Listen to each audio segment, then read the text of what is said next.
ఇద్దామండి.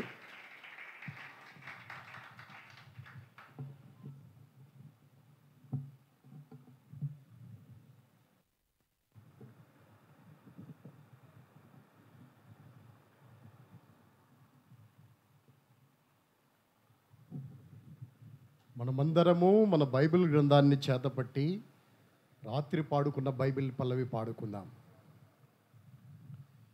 Bible గ్రంథాన్ని చేతపట్టుకొని Bible పల్లవిని పాడుకుంటాం. ఈ బైబిల్ చదివి చూడు, ఈ బైబిల్ రుచి మధురము, ఈ బైబిల్ చదివి చూడు, ఈ బైబిల్ రుచి మధురము. తేనె కంటే తీపి జుంటే తేనె ధారలు, బంగారం మేలిమి బంగారం. తేనె కంటే తీపి జుంటి తేనె ధారలు, బంగారం మేలిమి బంగారం. ఈ బైబిల్ తేనె గూడు, ఈ బైబిల్ రుచి మధురము, ఈ బైబిల్ తేనె గూడు, ఈ బైబిల్ రుచి మధురము. తేనె కంటే తీపి జుంటే తేనె ధారలు, బంగారం మేలిమి బంగారం. తేనె కంటే తీపి జుంటే తేనె ధారలు, బంగారం మేలిమి బంగారం. ఈ బైబిల్ చదివి చూడు, ఈ బైబిల్ రుచి మధురము, ఈ బైబిల్ చదివి చూడు, ఈ బైబిల్ రుచి మధురము. ఈరోజు ఎంతమంది చదివారు వాక్యం? ఈరోజు కుటుంబ ప్రార్థన ఎవరు చేసుకున్నారో మీ చేతులు చూపించండి. కుటుంబ ఆరాధన ఎవరు చేసుకున్నారు? సరే, మీ చేతులు దించండి. ఈరోజు మీ దినపాఠం ఎవరు చదువుకున్నారో, దినపాఠము చదివిన వారు మీ చేతిని చూపించండి, మీ కుడి చేతిని చూపించండి. దినపాఠం చదివిన వారు. మిగతా వాళ్ళకి చదువు రాదా? బైబిల్ లేవా? ఏదోటి అయి ఉండాలి. దేవుడు చదివిచ్చినాడు, మన భాషలో ఈ బైబిల్ ఇచ్చాడు. ఈ బైబిల్ మన భాషలో తేవటానికి చాలామంది కష్టపడ్డారు. విలియం కేరీ, ఆయన అన్ని వదిలిపెట్టి దేశానికి వచ్చి తన కుమారుడు చనిపోతే పాతి పెట్టడానికి కూడా ఎవరు తోడు రాకపోతే తన కుమారుని తన ఒక్కడే భూస్థాపన చేసుకున్నాడు. అలాంటి పరిస్థితులు వాళ్ళు ఈ దేశంలో అనుభవించి ఈ బైబిల్ గ్రంథాన్ని మన చేతుల్లో పెట్టారు. ఎంత ప్రయాసపడితేనో, కానీ బైబిల్ అంటే మనకు విలువ లేకుండా పోయింది. దీనికి విలువ ఇవ్వట్లేదు, గౌరవం ఇవ్వట్లేదు. దేవుని వాక్యాన్ని శ్రద్ధతో మనము చదవలేకపోతున్నాం. కాబట్టి ఈ రోజు నుండైనా మీ జీవితాల్లో ఒక తీర్మానం చేసుకోండి. ఏంటో తెలుసా? బైబిల్ గ్రంథమును మేము ఇలా అనుకుంటాం. ఏమంటామో తెలుసా? ఎన్బిఎన్బి. ఏంటి? ఎన్ అంటే ఎంఎన్ ఉంది కదా, ఎన్బి ఎన్బి అంటే అర్థం ఏంటంటే నో. ఎన్ అంటే నో, బి అంటే బైబిల్. No Bible. ఎన్ అంటే నో, బి అంటే బ్రేక్ఫాస్ట్. అంటే నో బైబిల్, నో బ్రేక్ఫాస్ట్. అంటే బైబిల్ చదవకపోతే బ్రేక్ఫాస్ట్ చేయబాక. ఏం చేయొద్దు? బైబిల్ చదవకపోతే ఏం చేయబాక? టిఫిన్ తినబాక. బైబిల్ చదవకపోతే ఆహారం తినబాక. మా చిన్నప్పుడు మా అమ్మ, బైబిల్ చదివావా? చదివితే టిఫిన్ పెడతాను, లేకపోతే ఏం పెట్టను, టిఫిన్ పెట్టను. మేమేదో మా అమ్మకి అంతంత మాత్రం చదివే కాబట్టి, అమ్మ చదివేశానమ్మా అంటే, ఏం చదివా ఒక వచనం చెప్పనేది. ఒక వచనం చెప్పండి, మరి తప్పకుండా చెప్పాలి. నేనేం చేసేవాడిని తెలుసా? ఒకటే వచనం చెప్పేసేవాడిని, ప్రతిదానికి సమయం కలదు అని ఒక వచనం. ఏరా ఎప్పుడు ఇదే చదువుతున్నావు నువ్వు అంటే, బైబిల్ చదవాలి. అది ఒక నియమం పెట్టుకో. No Bible, no breakfast. అంటే బైబిల్ లేకపోతే ఉదయకాల ఆహారము తినబాక. బైబిల్ చదివిన తర్వాత అప్పుడే తినడానికి ప్రయత్నించు. ఇలా చదివినప్పుడు దేవుని వాక్యం చదవటం వల్ల మన జీవితాలకు ఎంతో క్షేమం కలుగుద్ది.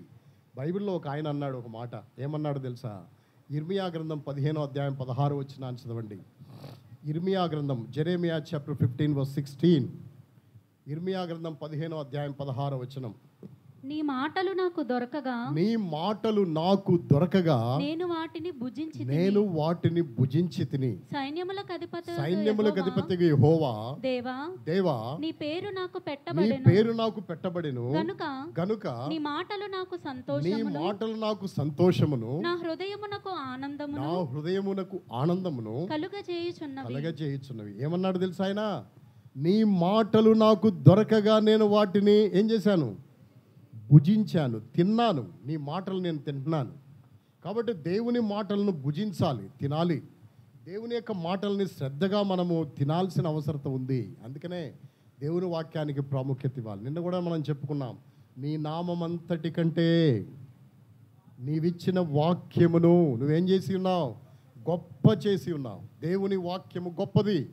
కాబట్టి దేవుని వాక్యానికి మనము గొప్ప ప్రాముఖ్యత ఇచ్చి, మనము గొప్ప స్థానం ఇచ్చి వాక్యాన్ని విలువగా చదువుకోవాల్సిన అవసరం ఉంది.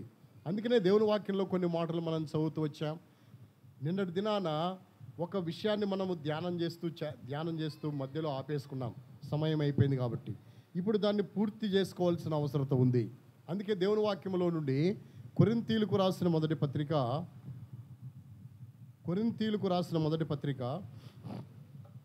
2వ అధ్యాయము 14, 15, 16 వచనాలు మరియు 3వ అధ్యాయములోని మొదటి వచనాన్ని మనం అందరం కూడా కలిసి చదువుతాం. కొరింథీయులకు రాసిన మొదటి పత్రిక 2వ అధ్యాయము 14, 15, 16 వచనాలు, 3వ అధ్యాయములోని మొదటి వచనాన్ని కూడా అందరం కలిసి చదువుతాం. ప్రకృతి సంబంధి అయిన మనుషుడు దేవుని ఆత్మ విషయం అంగీకరింపడు, అవి అతనికి వెరితనముగా ఉన్నవి. అవి ఆత్మానుభవము చేతనే వివేచింపదగును గనుక అతడు వాటిని గ్రహింపజాలడు. ఆత్మ సంబంధి అయిన వాడు అన్నింటిని వివేచించును కానీ అతడు ఎవరి చేతను వివేచింపబడడు. ప్రభు మనసును ఎరిగి, అందరూ చదవట్లేదు, గట్టిగా చదవాలి. ప్రభు మనసును ఎరిగి ఆయనకు బోధింపగలవాడెవడు? మనమైతే క్రీస్తు మనసు కలిగిన వారు.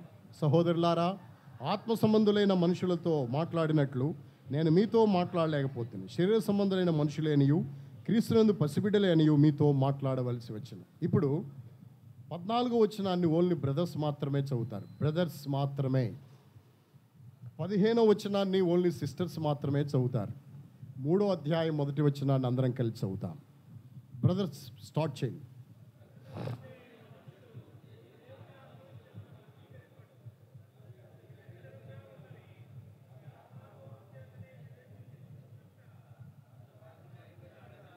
సిస్టర్స్,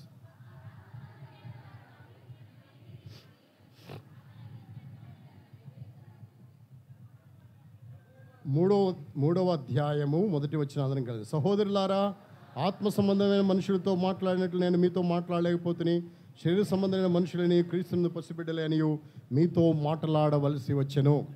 కాబట్టి ఈ వచనాల్లో 3 వ్యక్తులు మనకు కనబడుతున్నారు. 15వ వచనము ఒక మనిషిని మనకు చూపిస్తుంది, అతడే ప్రకృతి సంబంధి అయిన మనుషుడు. 14వ వచనం ప్రకృతి సంబంధి అయిన మనుషుని చూపిస్తే 15వ వచనం ఆత్మ సంబంధి అయిన మనుషుని చూపిస్తుంది. 3వ అధ్యాయం మొదటి వచనము ఎవరిని చూపిస్తుంది? శరీర సంబంధి అయిన మనుషుని. అంటే natural man, spiritual man, carnal man. 3 వ్యక్తులు మనకు కనబడుతున్నారు. అయితే దేవుడు కోరేది ఎవరినంటే ఆత్మ సంబంధులనే కోరుతున్నాడు. ప్రకృతి సంబంధిగా ఉంటే ఆయన సంతోషించలేడు, శరీర సంబంధిగా ఉంటే కూడా ఆయన సంతోషించలేడు. ఆయన సంతోషించాలి అంటే మనం ఎవరమై ఉండాలంటే ఆత్మ సంబంధులంగా ఉండాలి. ప్రకృతి సంబంధిగా ఉండుట వలన అది మన జీవితాలకు క్షేమం కాదు. అందుకనే ఒకవేళ మనం ప్రకృతి సంబంధులం అయితే ఎవరుగా మారిపోవాలా? ఆత్మ సంబంధులుగా రూపాంతరము చెందాలి. అలా రూపాంతరం చెందిన ఒక వ్యక్తిని గురించి మనం ధ్యానం చేస్తూ వచ్చాం. ఎందుకు ప్రకృతి సంబంధి అంటే, ప్రకృతి సంబంధి దేవుని రాజ్యమును చూడలేడు. ప్రకృతి సంబంధి దేవుని రాజ్యములో ఏం చేయలేడు? ప్రవేశింపలేడు. ఈ జన్మ ప్రకృతి సంబంధమైన జన్మ. తల్లి గర్భములో నుండి బయటకు వచ్చాను, కానీ ఈ జన్మ దేవుడు కోరేది ఈ జన్మ కాదు. ఏ జన్మను కోరుతున్నాడు తెలుసా? ఆత్మ సంబంధమైనది. 2వ జన్మ దేవుడిని కోరుతున్నాడు. అందుకని భక్సింగ్ గారు ఒక మాట అనేవాడు, ఏమన్నాడంటే, born again. Are you born again? ఎవరైనా ఒక మనిషి కనపడంగానే ఆయన అడిగే ప్రశ్న ఏంటంటే, బాగున్నావా, అమ్మాయి పిల్లలు బాగున్నారా, మీ కుటుంబం బాగుందా, ఏం అడగడు ఆయన. ఫస్ట్ అడిగే ప్రశ్న ఏంటో తెలుసా? ఆర్ యూ బోర్న్ అగైన్ అంటే బిఏ పూర్తయిందా అని. ఏం పూర్తయిందా? బిఏ పూర్తయిందా. ఏంటి బిఏ పూర్తయిందా అంటే, బి అంటే బోర్న్, ఏ అంటే ఏంటి? అగైన్. బిఏ అంటే బోర్న్ అగైన్. అంటే బోర్న్ అగైన్ అంటే నువ్వు తిరిగి జన్మించినావా. ఒకడు క్రొత్తగా జన్మిస్తేనే, వాడు తిరిగి జన్మిస్తేనే వాడు ఎక్కడ ప్రవేశిస్తాడు? పరలోక రాజ్యంలో ప్రవేశిస్తాడు. కానీ ప్రకృతి సంబంధమైన జన్మించి ప్రకృతి సంబంధిగానే నీవు ఉంటే పరలోక రాజ్యం ప్రవేశించలేవు. అందుకే నువ్వు ఎవరిగా చేయబడాలో తెలుసా? ఆత్మ సంబంధి. బైబిల్ గ్రంథం చెప్తుంది, నికోదేము అడిగినాడు, నేను తల్లి గర్భంలో నుండి జన్మించాను, మరలా జన్మించమంటున్నావు నీవు. మరలా జన్మించడానికి మళ్ళీ నేను ఇంత పెద్ద మనిషిని, ఇంత పెద్ద ముసలోడిని అయిపోయాను కదా, మళ్ళీ తల్లి గర్భంలో నుండి రావాలా అంటే కాదు. ఒకడు నీటి మూలముగాను ఆత్మ మూలముగాను జన్మిస్తేనే కానీ వాడు దేవుని రాజ్యమును చూడలేడు అని దేవుని వాక్యంలో రాయబడింది. అంటే నీటి మూలముగా జన్మించాలి, ఆత్మ మూలముగా జన్మించాలి. అందుకనే మనము ఆత్మ సంబంధులంగా తీర్చబడవలసిన అవసరత ఉంది. అలా ఆత్మ సంబంధిగా తీర్చబడడానికి ఒక ఆత్మ సంబంధి ఒక ప్రకృతి సంబంధిని ఎలా తీర్చిందో ఆ విషయాన్ని మనం ధ్యానించినాం. చిన్నదానిలో ఉన్న 5 లక్షణాలు నేను మీకు చెప్పాను. మొట్టమొదటి లక్షణం ఏంటి? నిన్న రాని వాళ్ళు ఈరోజు వచ్చిన వాళ్ళ కోసమే నేను ఈ విషయాలు చెప్తున్నాను. 1, పరిచర్య చేసే చిన్నది. 2, సువార్త చెప్పిన చిన్నది. 3, మూడవది నమ్మకస్తురాలైన చిన్నది. 4వది గొప్ప తనము కలిగిన చిన్నది. 5, దేవుని గురించి, దేవుని ఇంటిని గురించి, దేవుని దాసుని గురించి, దైవజనుని గురించి ఏం కలిగిన చిన్నది? గ్రహింపు కలిగిన చిన్నది అని ఆ చిన్నదాని గురించి మనం చెప్పుకున్నాం. అంత మంచి చిన్నది కాబట్టే ఆ చిన్నది యజమానురాలను ప్రభావితం చేసింది, ఆ చిన్నది నయమాన్ని ప్రభావితం చేసింది, ఆ చిన్నది సిరియా దేశపు రాజును ప్రభావితం చేసింది, ఆ చిన్నది తాకీదు రాసేవాడిని కూడా ప్రభావితం చేసింది. మొత్తానికి నిమిషాల్లో తాకీదు తన చేతికి వచ్చింది. ఇతడు రథం వేసుకొని, వెండి తీసుకొని, బంగారం తీసుకొని, మంచి షీనారు వస్త్రాలు తీసుకొని వెళ్ళి ఇశ్రాయేల్ దేశానికి వెళ్ళాడు. వెళ్ళినప్పుడు ఆ తాకీదు ఆ రాజుకిస్తే, ఇశ్రాయేల్ రాజుకిస్తే, అప్పుడు రాజు పేరేమని చెప్పాను? యెహోరాము. ఎవరి కుమారుడు? ఆహాబు యెజెబెలుల కుమారుడు. యెహోరాము చేతికిస్తే యెహోరాము చూచి బట్టలు చింపుకోవడం ప్రారంభించినాడు. అతడు బాధపడుతూ అంటున్నాడు, ఒకనికి కలిగిన కుష్ఠరోగాన్ని మాన్పుటకు నేను దేవుణ్ణా? ఇతడు నా దగ్గర పంపించాడేంటి అంటే, అప్పుడు అతడు బట్టలు చింపుకున్నాడన్న విషయము తెలిసి ఎలీషా ప్రవక్త అన్నాడు, ఇశ్రాయేల్లో ప్రవక్త అనేవాడు ఒకడు ఉన్నాడని నీకు తెలీదా? నువ్వెందుకు బట్టలు చింపుకుంటావు? ఒక సైన్యాధిపతి వస్తే ఒక రాజు బట్టలు చింపుకోవచ్చా? సైన్యాధిపతి కేడర్ ఎక్కువ, రాజు కేడర్ ఎక్కువ? ఒక రాజు సైన్యాధిపతి ముందు బట్టలు చింపుకోవడం ఏంటి? అది కూడా నువ్వు ఇశ్రాయేల్ రాజువై ఉండి, బట్టలు చింపుకోవాల్సిన అవసరం నీకేమొచ్చింది? షోమ్రోన్లో ప్రవక్త ఉన్నాడని తెలీదా నీకు? గ్రహింపు లేనివాడు కాబట్టే. అవును, దేవుని గురించి గ్రహింపు లేనివాడు ఎక్కువ కంగారు పడతాడు. బైబిల్ గ్రంథంలో ఒక మాట ఉంది, 3 మాటలు ఉన్నాయి. అవి గుర్తుపెట్టుకోండి, ఎప్పటికీ చిరిగిపోకుండా మీ మనసుల్లో గుర్తుపెట్టుకోండి. పేపర్లో రాస్తే మీరు చూస్తారో చూడరో, విలేకరుల కంటే ఎక్కువ రాసేస్తారు మీరు, కానీ అవి ఎక్కడ పడేస్తారో మళ్ళీ తిరిగి ఒకసారి కూడా చూడరు. నేను చూస్తాను, ప్రతి సంఘంలో విలేకరుల కంటే గొప్ప విలేకరులు ఉంటారు ఇక్కడ. వాళ్ళు పస అన్నీ రాసేస్తాడు. పాస్టర్ గారు తుమ్మింది కూడా రాసేస్తాడు. ఈ మాట అన్నప్పుడు ఆయన తుమ్మేశాడు, ఇలా రాసేస్తారు, మొత్తం రాస్తారు. తర్వాత వాటిని ఏమైనా రిఫర్ చేస్తారా అంటే ఏమీ చేయరు. అందుకనే అలా ఉండిపోతాయి. అలా కాకుండా మీ మనసుల్లో రాసుకోండి. ఏంటా మాట తెలుసా? విశ్వసించువాడు కలవరపడడు. ఏం చేయడు? విశ్వసించువాడు కలవరపడడు. 2వ మాట, విశ్వసించువాడు సిగ్గుపరచబడడు. 1, విశ్వసించువాడు ఏమవడు? కలవరపడడు. విశ్వసించువాడు సిగ్గుపరచబడడు. 3వది, నీతిమంతుడు విశ్వాస మూలముగా బ్రతుకును. దేనివల్ల బ్రతుకుతాడు? విశ్వాస మూలముగా బ్రతుకుతాడు. నీతిమంతుడు విశ్వాస మూలముగా జీవిస్తాడు. కాబట్టి నీతిమంతుడు విశ్వాస మూలంగా బ్రతుకుతాడని దేవుని వాక్యంలో రాయబడింది. ఈ 3 విషయాలు గుర్తుపెట్టుకో. ఎప్పుడైతే విశ్వాసం ఉంటుందో, దైవజనుని గురించిన గ్రహింపు ఉంటుందో, మనకి కలవరాలు ఉండవు. మనము నేరుగా ఎవరి దగ్గరికి వస్తామో తెలుసా? దైవజనుని దగ్గరికి వస్తాం, దేవుని ఇంటికి వస్తాం, దేవుని దగ్గరకు వస్తాం, మోకాళ్ళ మీద పడతాం, దేవుని మీద ఆధారపడతాం. అందుకని వాడు కలవరపడటానికి బట్టలు చింపుకోవడానికి ఆస్కారం ఉండదు. కానీ ఈ మనిషికి గ్రహింపే లేదు కాబట్టి ఏం చేస్తున్నాడు తెలుసా? బట్టలు చింపుకున్నాడు. అతను నా దగ్గరికి పంపించండి అన్నాడు. అంటే వర్తమానం పంపిస్తే అప్పుడు రాజు అన్నాడు, నేను కాదు, ఆయన ఉన్నాడు, ఆయన దగ్గరికి పంపండి అంటే అప్పుడు ఈ రథము ఎవరి దగ్గరికి వెళ్ళిందో తెలుసా? ఎలీషా ప్రవక్త ఇంటికి వెళ్ళింది. ఎలీషా ప్రవక్త ఇంటికి వెళ్ళగానే ఎలీషా ప్రవక్త లోపల ఉన్నాడు. ఈయన వచ్చాడు. కనీసం ఎలీషా ప్రవక్త లోపల నుండి బయటికి రాలేదు. రావాలా వద్దా? రావాలా వద్దా? ఒక ప్రశ్న. రావాలా వద్దా? ఎందుకంటే ఈయన విఐపి. ఎవరు?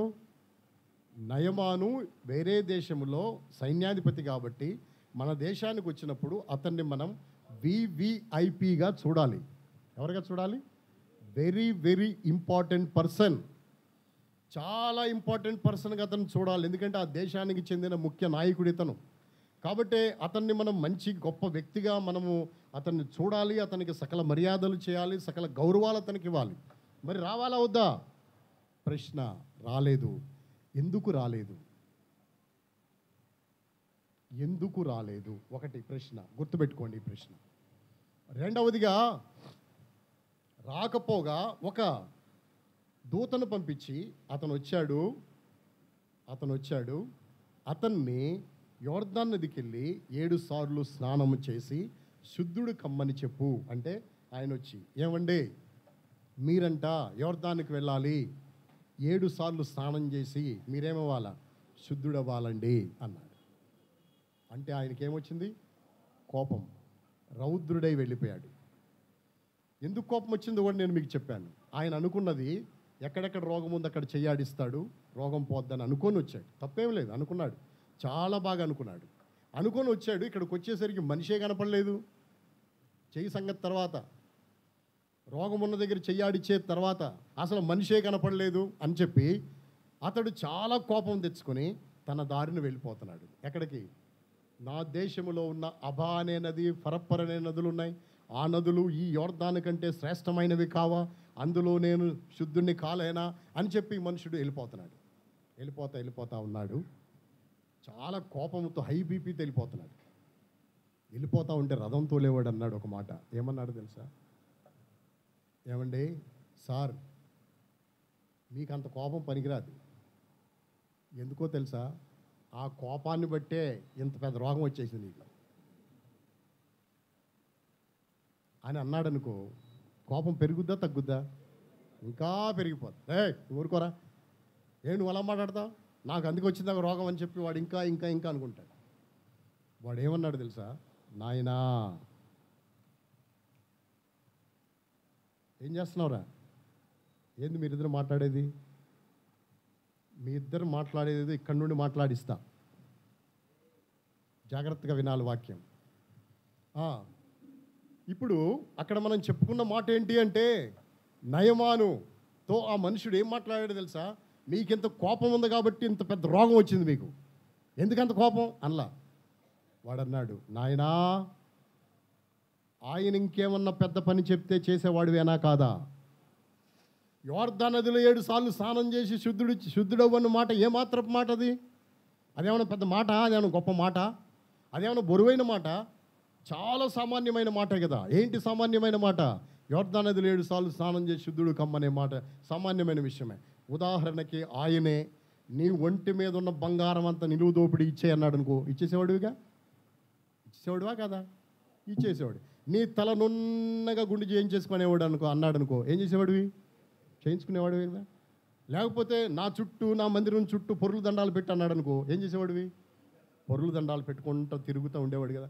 లేకపోతే మోకాళ్ళతో ఇదంతా ఈ చివరికి కాకినాడ పట్టం అంతా తిరిగే అన్నాడు అనుకో, మోకాళ్ళ మీద ఏం చేయాల్సి వచ్చేది? చెప్పలు అరిగిపోయేదాకా తిరిగేసేవాడివే కదా. వాటన్నిటికంటే ఇది ఎక్కువ ఇది? వాటన్నిటికంటే ఇది గొప్పదా? కాదు కదా నాయనా. ఇది గొప్ప మాట. యోర్దాను నదిలో 7 సార్లు స్నానం చేయమనే మాట గొప్ప మాటయా అంటే, అంత తీవ్రమైన క్రోధంలో ఉన్నాడు, ఉగ్రుడైపోయినవాడు, రౌద్రుడైపోయినవాడు ఏమైపోయాడు తెలుసా? దిగిపోయాడు. డౌన్ అయిపోయి తిప్పరా రథాన్ని అన్నాడు. రథం తిప్పారు. ఎక్కడికి వచ్చారు తెలుసా? యోర్దానికి వచ్చారు. యోర్దానికి వచ్చి యోర్దాను నదిలో 7 సార్లు స్నానం చేశాడు ఆ మనుషుడు. అంటే బైబిల్ గ్రంథం ఒకటి చెప్తుంది, ఆ పనివాడు ఎవడైతే ఉన్నాడో వాడు మాట్లాడిన మాట ఎలాంటి మాట తెలుసా? సామెతల గ్రంథం 15వ అధ్యాయం 1వ వచనం, ప్రొవర్బ్స్ చాప్టర్ 15 verse 1. మృదువైన మాట క్రోధమును చల్లార్చును, నొప్పించు మాట కోపమును రేపును. నొప్పించు మాట కోపమును ఏం చేయును? రేపును. మృదువైన మాట క్రోధమును ఏం చేయను? చల్లార్చేస్తుంది. అంత పెద్ద కోపదారి, అంత పెద్ద కోపములో ఉన్న మనుషుడు ఏమైపోయాడో తెలుసా?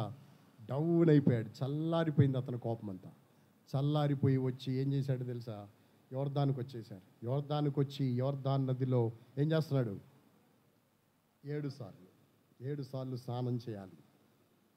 ఇక్కడ కూడా ఊహలే. ఎవరికి? నయమానికి. ఏంటి ఊహలో? ఒకసారి మునుగుతాను ఈ ఏళ్ళు బాగా అయిపోతాయి, ఒకసారి మునుగుతాను ఈ ఏళ్ళు బాగా అయిపోతాయి, ఒకసారి మునుగుతాను ముక్కు బాగా అయిపోద్ది, ఒకసారి మునుగుతాను కాళ్ళు బాగా అయిపోతాయి అని ఒకసారి మునగటం చూసుకోవటం. 1 2 3 4 5 సార్లు మునిగాడు. మునిగిన తర్వాత ఏం మార్పు లేదు. మార్పు లేకపోసరికి ఆడంక చూస్తున్నాడు. ఎవరంకా? రథం తోలేవాడు. ఇంకా ఏంటి తీసుకొచ్చావు? 5 సార్లు అయిపోయింది అంటే ఆడంటాడు ఇంకా 2 7. అప్పుడు 6వ మునిగాడు, చూసుకుంటున్నాడు, అయినా ఏం లేదు. 7వ ఎప్పుడైతే మునిగి లేచాడో ఏమొచ్చేసిందో తెలుసా? పసిపిల్ల లాంటి దేహం వచ్చేసింది. ఏమొచ్చేసింది? పసిపిల్ల లాంటి దేహం వచ్చేసింది. ఎవరికి?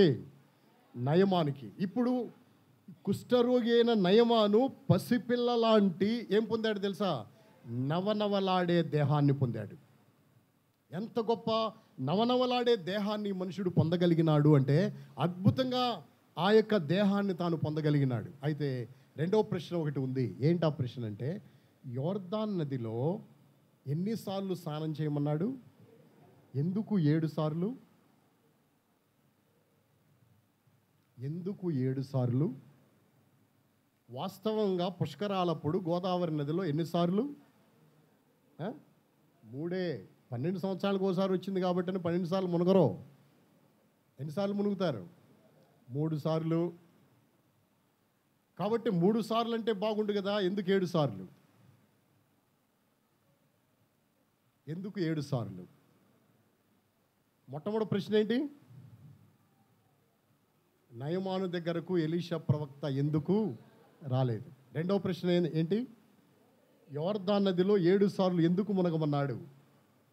ఎందుకు స్నానం చేయమన్నాడు యోర్దాన్ నదిలో 7 సార్లు? 3 సార్లు చాలు కదా. అసలు నన్ను అడిగితే ఒక్కసారి చాలు. ఎన్నిసార్లు చాలు? ఒక్కసారి చాలు. ఎందుకు 7 సార్లు అన్నాడు అంటే మొట్టమొదటి ప్రశ్నకి రెండవ ప్రశ్నకి ఒకటే జవాబు. ఏంటి ఆ ప్రశ్న? ఆ ప్రశ్నకున్న జవాబు ఏంటి అంటే, మూడో ప్రశ్న కూడా చెప్పాలి మీకు. 3 ప్రశ్నలకు ఒకటే జవాబు. మూడో ప్రశ్న ఏంటంటే, ఇతడు శుద్ధుడైపోయాడు. ఏమైపోయాడు? శుద్ధుడైపోగానే అతని నోట నుండి ఒక మాట వచ్చింది. సామాన్య మాట కాదది, చాలా గంభీరమైన మాట. రండి దేవుని వాక్యంలో నుండి ఆ మాటను మనం చదువుతాం. 2 Kings చాప్టర్ 5 verse 15, 15వ వచనం. అప్పుడు అతడు తన పరివారముతో కూడా దైవజనుని దగ్గరకు తిరిగి వచ్చి అతని ముందర నిలిచి చిత్తగించుము, ఇశ్రాయేలులో ఉన్న దేవుడు తప్ప లోకమంతటి యందును మరి యొక్క దేవుడు లేడని నేనెరుగుదును. ఎంత మంచి మాట అన్నాడు తెలుసా? ఇశ్రాయేలులో ఉన్న దేవుడే దేవుడు, ఈ దేవుడు తప్ప మరి యొక్క దేవుడు భూలోకమందంతటా లేనే లేడు. నేను ఎరిగిన విషయం ఏంటో తెలుసా? ఇశ్రాయేలులో ఉన్న దేవుడే భూలోకమంతటికి దేవుడు.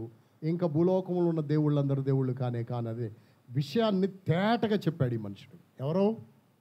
నయమాను. ఇశ్రాయేలులో ఉన్న దేవుడు తప్ప భూలోకంలో మరి యొక్క దేవుడు లేడని నేను ఏం చేస్తున్నాను? ఎరుగుతున్నాను అన్నాడు. అంటే అతన్ని నువ్వు చెప్పని అతను మూతి దగ్గర మైకి పెట్టి చెప్పించినారా? తనంతట తాను పలికినాడా? ఎవరన్నా బలవంతం చేసి పలికిచ్చినారా? తనంతట తాను పలికినాడా? తనంతట తానే స్టేట్మెంట్ ఇచ్చాడు. ఏంటి? ఇశ్రాయేల్లో ఉన్న దేవుడే అంటే ఇప్పుడు అర్థం ఏంటి? నేను పూజించే రిమోను దేవత కూడా ఎవరు కాదు? దేవత కాదు, దేవుడు కాదు. ఇప్పుడు ఇశ్రాయేళ్ల దేవుడే ఎవరు? నిజమైన దేవుడు అనే ఎరుగుదలలోకి వచ్చినాడు. ప్రకృతి సంబంధి ఇప్పుడు ఏ ఎరుగుదలలోకి వచ్చినాడో చూడు. ఎరుగుదలలోనికి వచ్చిన తర్వాత ఎలీషా ప్రవక్త ఎదురుగా రాలేదు కదా. ఇప్పుడు ఎలీషా ప్రవక్త దగ్గరికి వెళ్తాడా? సరాసరి బాగు పొందాడు కాబట్టి ఇంటికి వెళ్ళిపోతాడా? సరాసరి ఇంటికి వెళ్ళిపోతాడా? లేకపోతే ఎలీషా ప్రవక్త దగ్గరికి వెళ్తాడా? వెళ్తాడా అంటే అతనిలో జరిగిన మార్పు చెప్తున్నాను, జాగ్రత్తగా వినండి. ఒకటి, నూతన శరీరము, నూతన దేహం ఇవ్వబడింది ఆయనకి. ఏమి ఇవ్వబడింది? నూతన దేహము, నూతనమైన దేహము దేవుడు అతనికి ఇచ్చినాడు. ఏంటి ఆ నూతన దేహము? పసిపిల్ల లాంటి. నేను ఇప్పుడు ఒక విషయాన్ని క్లారిఫై చేస్తున్నాను. ఏంటి ఆ విషయం అంటే, ప్రపంచంలో కుష్ఠరోగులు ఎంతోమంది శుద్ధులయ్యారు, కానీ నయమాను శుద్ధుడైనట్టు ఎవరు శుద్ధులవ్వలేదు. ఎవరు శుద్ధులైనట్టు? నయమాను శుద్ధుడైనట్టు ఎవరు శుద్ధుడవ్వలేదు. ఎందుకో తెలుసా? కుష్ఠవ్యాధిగ్రస్తులు అనగానే వాళ్ళ చేతులు ఇలా ఉంటాయి, ఇలా ఉంటాయి. ఎందుకుంటాయి? ఇవి తినేస్తాయి. గోర్లు ఉండవు, వేళ్ళు ఉండవు, తినివేయబడతాయి. ఇప్పుడు పసిపిల్ల లాంటి దేహం అనగానే అర్థం ఏంటో తెలుసా? వేళ్ళు వచ్చేసినాయి, వేళ్ల మీద గోర్లు కూడా వచ్చేసినాయి. ఎవరికి? నయమానికి. ఎంత స్వస్థత ఎవరికి వస్తుంది? నయమానికి వచ్చింది ఆ స్వస్థత. గొప్ప స్వస్థత పొందిన మనుషుడు ఎవరో తెలుసా? నయమాను. ఇంత గొప్ప స్వస్థత అతనికి ఇవ్వబడింది. అంటే నూతన దేహం అతనికి ఇవ్వబడింది. నూతన దేహమే కాదు, నూతన మనస్సు అతనికి ఇవ్వబడింది. ఏమివ్వబడింది? నూతన మనస్సు. ఏంటి నూతన మనస్సు అంటే అర్థం ఏంటో తెలుసా? నూతన మనస్సు అంటే అర్థం ఏంటంటే, ఇంతవరకు ఉన్న మనస్సు ద్వేషము, పగ, కోపము, రౌద్రం పెట్టుకున్నాడు. ఇప్పుడు కోపము లేదు. నేను ఎవరి దగ్గరికి వెళ్ళాలా? దైవజనుని దగ్గరికి వెళ్ళాలి. ఇంతవరకు ఈగో ఉండేది, ఇప్పుడు ఈగో లేదు. ఉందా? ఈగో ఉంటే వెళ్తాడా ఎలీషా ప్రవక్త దగ్గరికి? వెళ్ళడం. ఈగో లేదు కాబట్టి ఎక్కడికి వెళ్ళిపోయాడు? ఎలీషా ప్రవక్త దగ్గరికి వెళ్ళిపోయాడు. ఇప్పుడు ఎలీషా ప్రవక్త దగ్గరికి వెళ్ళకుండా అతని ఇంటికి పోవచ్చు అతను, ఎందుకంటే నాకు స్వస్థత ఎలాగో వచ్చేసింది కాబట్టి. ఈ దినాల్లో చాలామంది స్వస్థత సభలకు వెళ్తారు, స్వస్థత సభల్లో స్వస్థత పొందుతారు. పొందిన తర్వాత మళ్ళా యేసు ప్రభువుని ఏం చేస్తారు? వాళ్ళు వదిలేస్తారు. మళ్ళా యేసు ప్రభువుని వెంబడించడం మానివేస్తారు.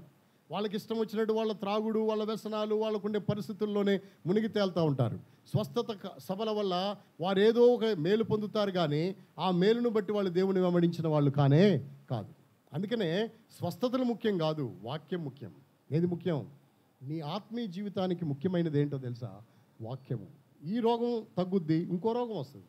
అది తగ్గుద్ది, ఇంకోటి వస్తుంది. రోగాలు అనేవి వస్తూనే ఉంటాయి. కానీ నువ్వు విశ్వాసం ఉంచితే నీ విశ్వాసమే నేనేం చేస్తుంది? స్వస్థపరుస్తుంది. కాబట్టి స్వస్థతలు నేనే నిలబడి, నేనే నెత్తిమే చేయబెట్టి, నేనే ప్రార్థన చేసి నీకు స్వస్థపరచ అవసరంలా. నీవు కూడా విశ్వాసంతో ప్రార్థన చేసుకుంటే నీవు కూడా దేవుడు ఏమిస్తాడో తెలుసా? స్వస్థత ఇస్తాడు. నీ విశ్వాసమే నేనేం చేయను? స్వస్థపరిచనని ప్రభువే చెప్పినాడు. కాబట్టి స్వస్థతలు దేవుడు అనుగ్రహించేవాడై ఉంటాడు. ఈ మనుషుని యొక్క జీవితంలో తాను నూతన మనసు దేవుడు అతనికి ఇచ్చినాడు. ఒకటి, నూతన జీవితం ఇచ్చి, నూతన దేహం ఇచ్చినాడు. రెండు, ఏమిచ్చాడు? నూతనమైన మనసు ఇచ్చినాడు. నూతన మనసు మాత్రమే కాదు, అతడు ఎలీషా ప్రవక్త దగ్గరికి వెళ్ళి ఏం చెప్పాడో తెలుసా?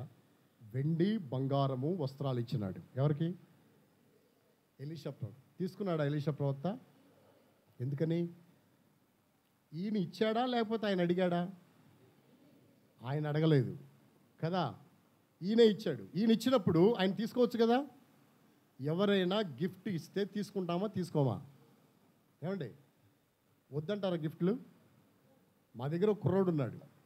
వాడు చెప్తాడు మందిరంలో, వాడి బర్త్డే ప్రకటన చేసినప్పుడు, ఫలానా రోజు వాళ్ళ ఇంటి దగ్గర బర్త్డే మీటింగ్ ఉంది, అందరు రండి అని నేను ఆదివారం ప్రకటన చేస్తే, వాడు అందరి దగ్గరికి వెళ్ళి, ప్రైజ్ లార్డ్ అంకుల్ నా పుట్టినరోజు గిఫ్ట్ తీసుకురండి, ప్రైజ్ లార్డ్ అంకుల్ నా పుట్టినరోజు గిఫ్ట్ తీసుకురండి అని అందరికీ చెప్తాడు.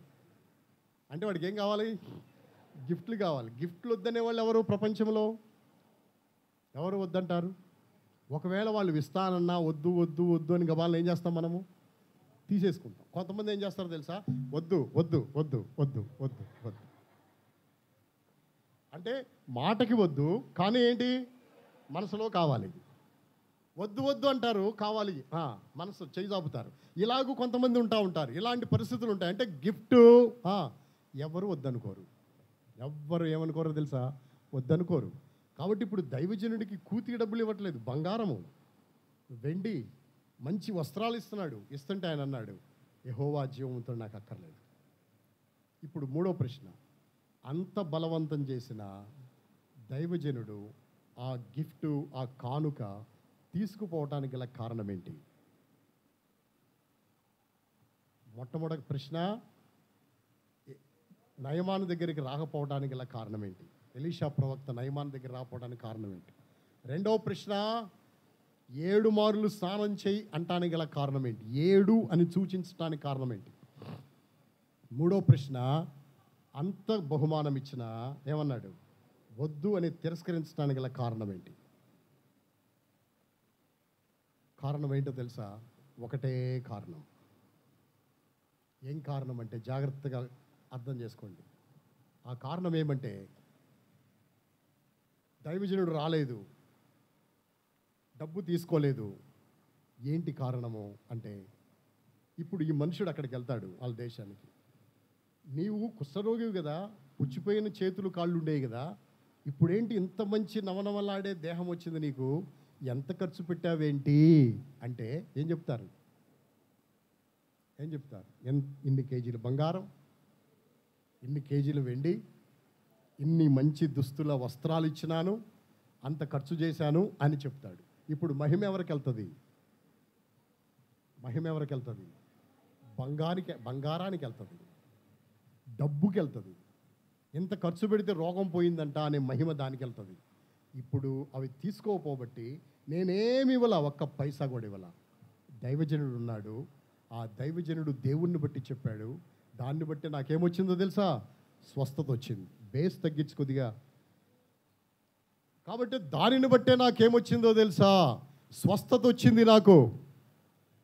కాబట్టి ఈ స్వస్థత కలగటానికి గల కారణం, ఈ స్వస్థత నా జీవితంలో పొందటానికి గల కారణం దేవుడే తప్ప ఏ మనిషి, ఏ బంగారము కానే కాదు. అంటే అర్థమేంటో తెలుసా? నేను కనపడకూడదు, దేవుడు కనపడాలి అని ఎలీషా ప్రవక్త తన్ను తాను బయలుపరచుకోలేదు. అదే ఎలీషా ప్రవక్త వచ్చి చెప్తే మహిమ ఎలీషాకే లేదు. మహిమ ఎలీషాకి పోకూడదు. ఎవరికి పోవాలా? దేవుడికి పోవాలి. అందుకనే బైబిల్ గ్రంథంలో రాయబడింది, మాకు కాదు యెహోవా, మాకు కాదు, మీ కృపా సత్యములను బట్టి నీ నామమునకే ఏం కలుగునుగాక? మహిమ కలుగునుగాక. నీ నామానికే మహిమ కలుగునుగాక. ఆయన నామానికే మహిమ కలగాలి. ఆయన నామానికి మహిమ కలగాలంటే మనము కనపడకూడదు. ఎవరు కనపడాలా? మనం ఎప్పుడైతే మరుగైపోతామో ఎవరు కనపడతారో తెలుసా? దేవుడు కనపడతాడు. మనం ఎప్పుడైతే బయటకు వచ్చేస్తామో దేవుడు మరుగైపోతాడు. కాబట్టి నిన్ను నీవు చూపించుకుంటావా, దేవుణ్ణి చూపిస్తావా? ఎవరిని చూపించదలిచావు? ఎవరిని ఆయనకు చూపించదలిచావు? ఎవరికి, లోకానికి ఎవరిని చూపించదలిచావు? మనల్ని మనమే చూపించుకుందామా, దేవుడిని చూపిద్దామా? అందుకని ఎలీషా ప్రవక్త ఏం చేశాడో తెలుసా? తను తాను చూపించుకోలేదు, అసలు బయటే కనపడలేదు.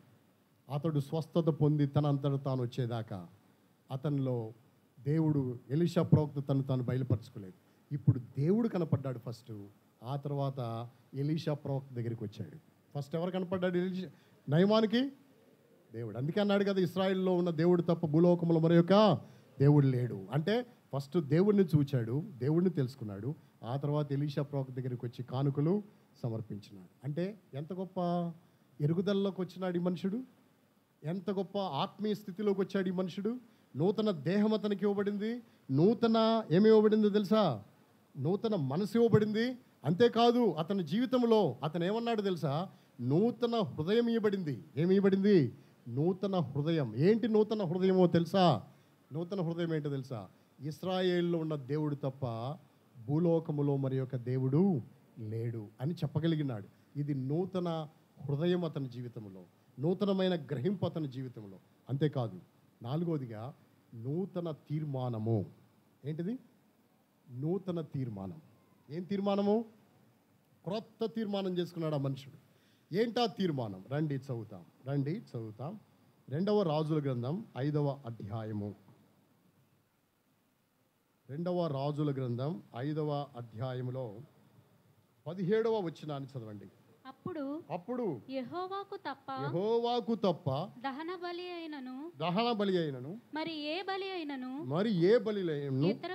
ఇతరమైన దేవతలకు నేనికను అర్పింపను. రెండు కంచరగాడిదలు మోయపాటి మన్ను నీ దాసుడనైన నాకు ఇప్పించకూడదా అన్నాడు. అతను ఒక తీర్మానం చేసుకున్నాడు. ఏంటి ఆ తీర్మానం అంటే, ఫస్ట్ అడిగాడు ఆయన్ని, నా దగ్గర వెండి తీసుకోలేదు, బంగారం తీసుకోలేదు, వస్త్రాలు తీసుకోలేదు నీవు, కాబట్టి మీరేం తీసుకోకపోతే తీసుకుపోయారు, నాకు మాత్రం ఇవ్వండి. ఏమివ్వండి? మన్నివ్వండి. 2 కంచరగాడిదలు మోయుపాటి. 2 కంచరగాడిదలు ఎంత మట్టి అయితే మోస్తాయో అంత మట్టి మీరు నాకు ఇవ్వండి అని అడిగాడు.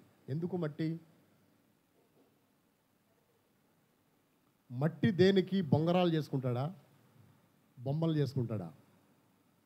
ఇప్పుడు పిల్లలకి బొంగరాలు చేసుకోవడానికి మట్టి లేదు. ఎందుకు లేదు? అన్ని కాంక్రీట్లే. మా చిన్నతనంలో వర్షాకాలంలో మేము చేసే పని ఏంటో తెలుసా? మట్టి తీసుకొచ్చి రేడియోలు చేసేవాళ్ళం. మీరు చేశారా? మట్టి తీసుకొచ్చి గిన్నెలు తయారు చేసేవాళ్ళం, మట్టి తీసుకొచ్చి బళ్ళు తయారు చేసేవాళ్ళం, మట్టి తీసుకొచ్చి బొంగరాలు తయారు చేసేవాళ్ళం, అందులో అగ్గిపుల్ల గుచ్చి ఇలా ఇవన్నీ తయారు చేసేవాళ్ళం. అందుకేనా మట్టి అని అడిగింది? మట్టి అడగటానికి గల కారణం ఉంది. ఎందుకు మట్టిని అడిగినాడు అంటే, రండి, నిర్గమకాండము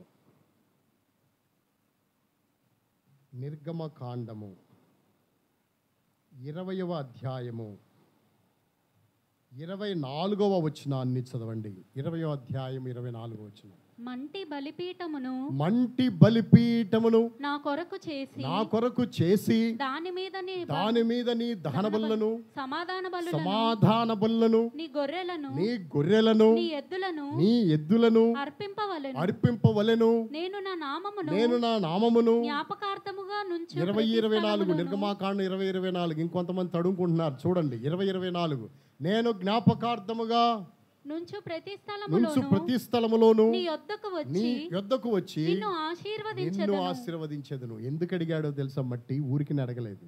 ఎందుకు అడిగినాడు? మంటి బలిపీఠమును చేస్తాను. ఏం చేస్తాను?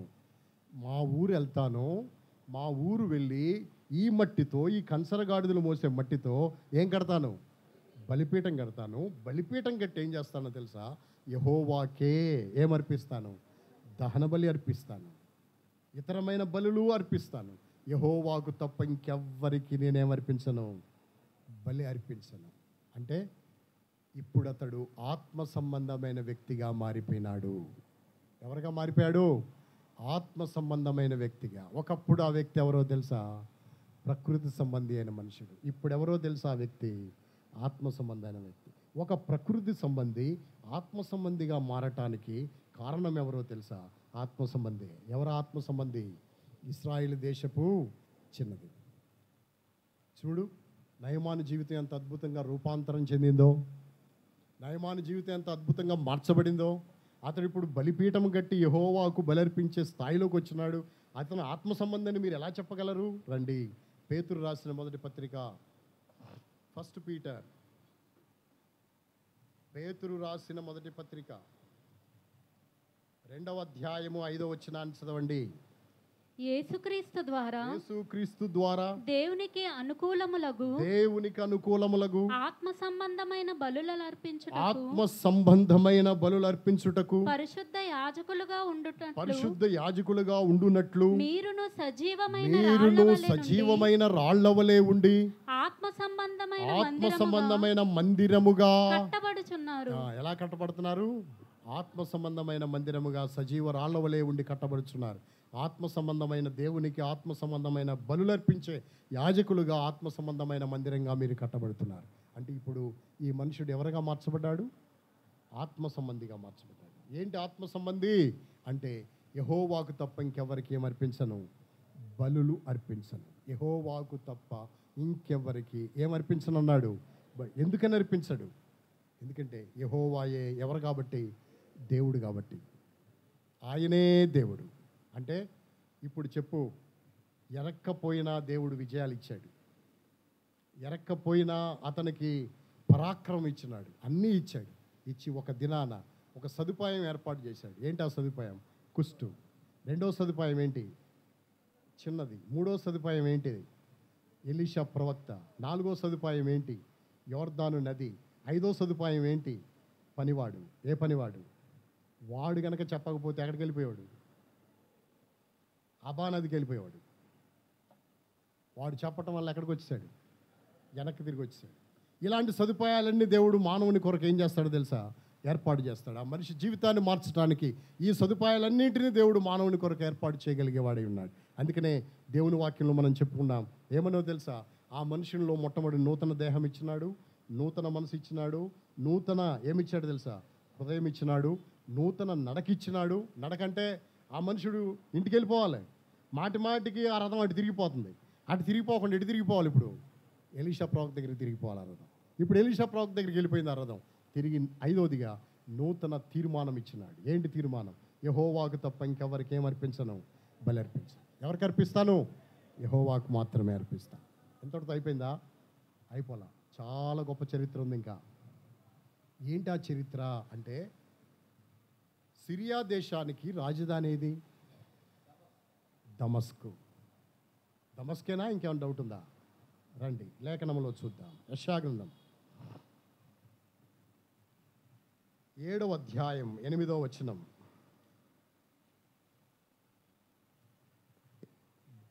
దమస్కు సిరియాకు రాజధాని. దమస్కు సిరియాకు ఏంటిది? రాజధాని. దమస్కు సిరియాకి ఏంటి? ఎందుకు ఈ మాట తీసుకున్నాను నేనంటే, నయమాను తీర్మానం చేసుకొని మట్టి తీసుకెళ్ళి అలాగే ఆగిపోయాడా? బలిపీఠం కట్టి బలులర్పించాడా? అంటే బలులర్పించాడు. బలిపీఠం కట్టాడు, బలులర్పించాడు. యెహోవాకే బలులర్పించాడు. ఇంకెవ్వరికి ఏమర్పించలేదు, బలులర్పించాడు. యెహోవాకే బలులర్పించినాడు. అంత అద్భుతంగా యెహోవాకు బలులర్పించాడు. అర్పించటమే కాదు, ఆ దమస్కు పట్టణములో మంచి సంఘం ఏర్పడింది. ఏమేర్పడిందో తెలుసా?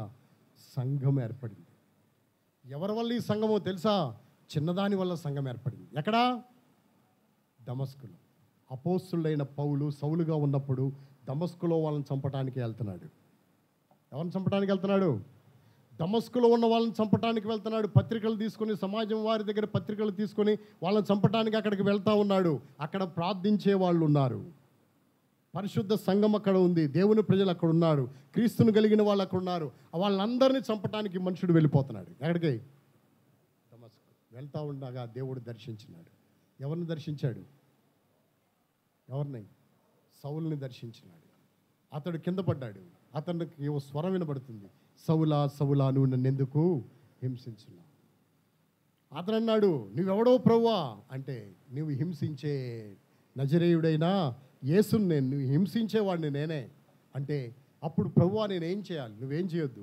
ఎవరిని చంపాలనుకుంటున్నావు? ఆ ఊరే వెళ్ళు. ఆ ఊరికి వెళ్తే ఒక అతను వస్తాడు, నీ కొరకు ప్రార్థన చేస్తాడు. అననీయాకి చెప్పాడు, అననీయా సౌలు అనే మనుషుడు వస్తున్నాడు, నువ్వు వెళ్ళి అతని కొరకు ఏం చేయి? అమ్మో, సౌలు కోసమా? మాకు తెలిసింది, మమ్మల్ని చంపటానికి వస్తున్నాడు. చంపటానికి వచ్చేవాడికి ఎదురెళ్ళమంటావేంటి నువ్వు? లేదు నువ్వు వెళ్ళు. ఎక్కడికి వెళ్ళు? అతడు ప్రార్థన చేయించున్నాడు. ఎవరు ప్రార్థన చేస్తున్నారు? సౌలు ప్రార్థన చేస్తున్నాడు. నువ్వు వెళ్ళి అతని కొరకు ప్రార్థన చేయి. ప్రార్థన చేయంటే వెళ్ళి ప్రార్థన చేశాడు. సౌలా సహోదరుడా దృష్టి పొందు అంటే అతడు దృష్టి పొందాడు. దృష్టి పొందిన తర్వాత బాప్తిసం పొందాడు. బాప్తిసం పొందిన తర్వాత సౌలు పౌలుగా ఏం చేయబడ్డాడు? మార్చబడ్డాడు. అతని జీవితం మార్చింది ఆ దమస్కులో ఉన్నటువంటి ఆ ఏర్పాటు. దేవుడు ఏర్పరిచిన ఏర్పాటే ఆ సౌలు జీవితాన్ని ఏం చేసిందో తెలుసా? పౌలుగా మార్చేసింది. అంటే ఇశ్రాయేలు దేశపు చిన్నది చేసిన పని ఎంత గొప్పదో తెలుసా? అందుకనే ఆ చిన్నదాని గురించి ఓ పాట రాశారు. ఏమని రాశారో తెలుసా? ఇశ్రాయేలు చిన్నది నడిపించెను, నయమానును దేవు నీ ఇంటికి. ఇశ్రాయేలు చిన్నది నడిపించెను, నయమానును దేవు నీ ఇంటికి. మార్చింది సైన్యాధిపతి బ్రతుకును, మ్రోగింది సువార్త సిరియాలోను. మార్చింది సైన్యాధిపతి బ్రతుకును, రోగింది సువార్త సిరియాలోను. కాబట్టి సైన్యాధిపతి బ్రతుకును మార్చింది, సిరియా దేశానికి సువార్తను ఏం చేసింది? ప్రకటించింది. ఒక చిన్నది ఒక వ్యక్తి జీవితాన్ని ఎంతగా మార్చింది. ఇప్పుడు నేను ఒక ప్రశ్న వేస్తాను. ఆ ప్రశ్న ఏమంటే తెలుసా? ఆమె చిన్నదే, కానీ ఆమె లక్షణాలు ఎంత గొప్పయో.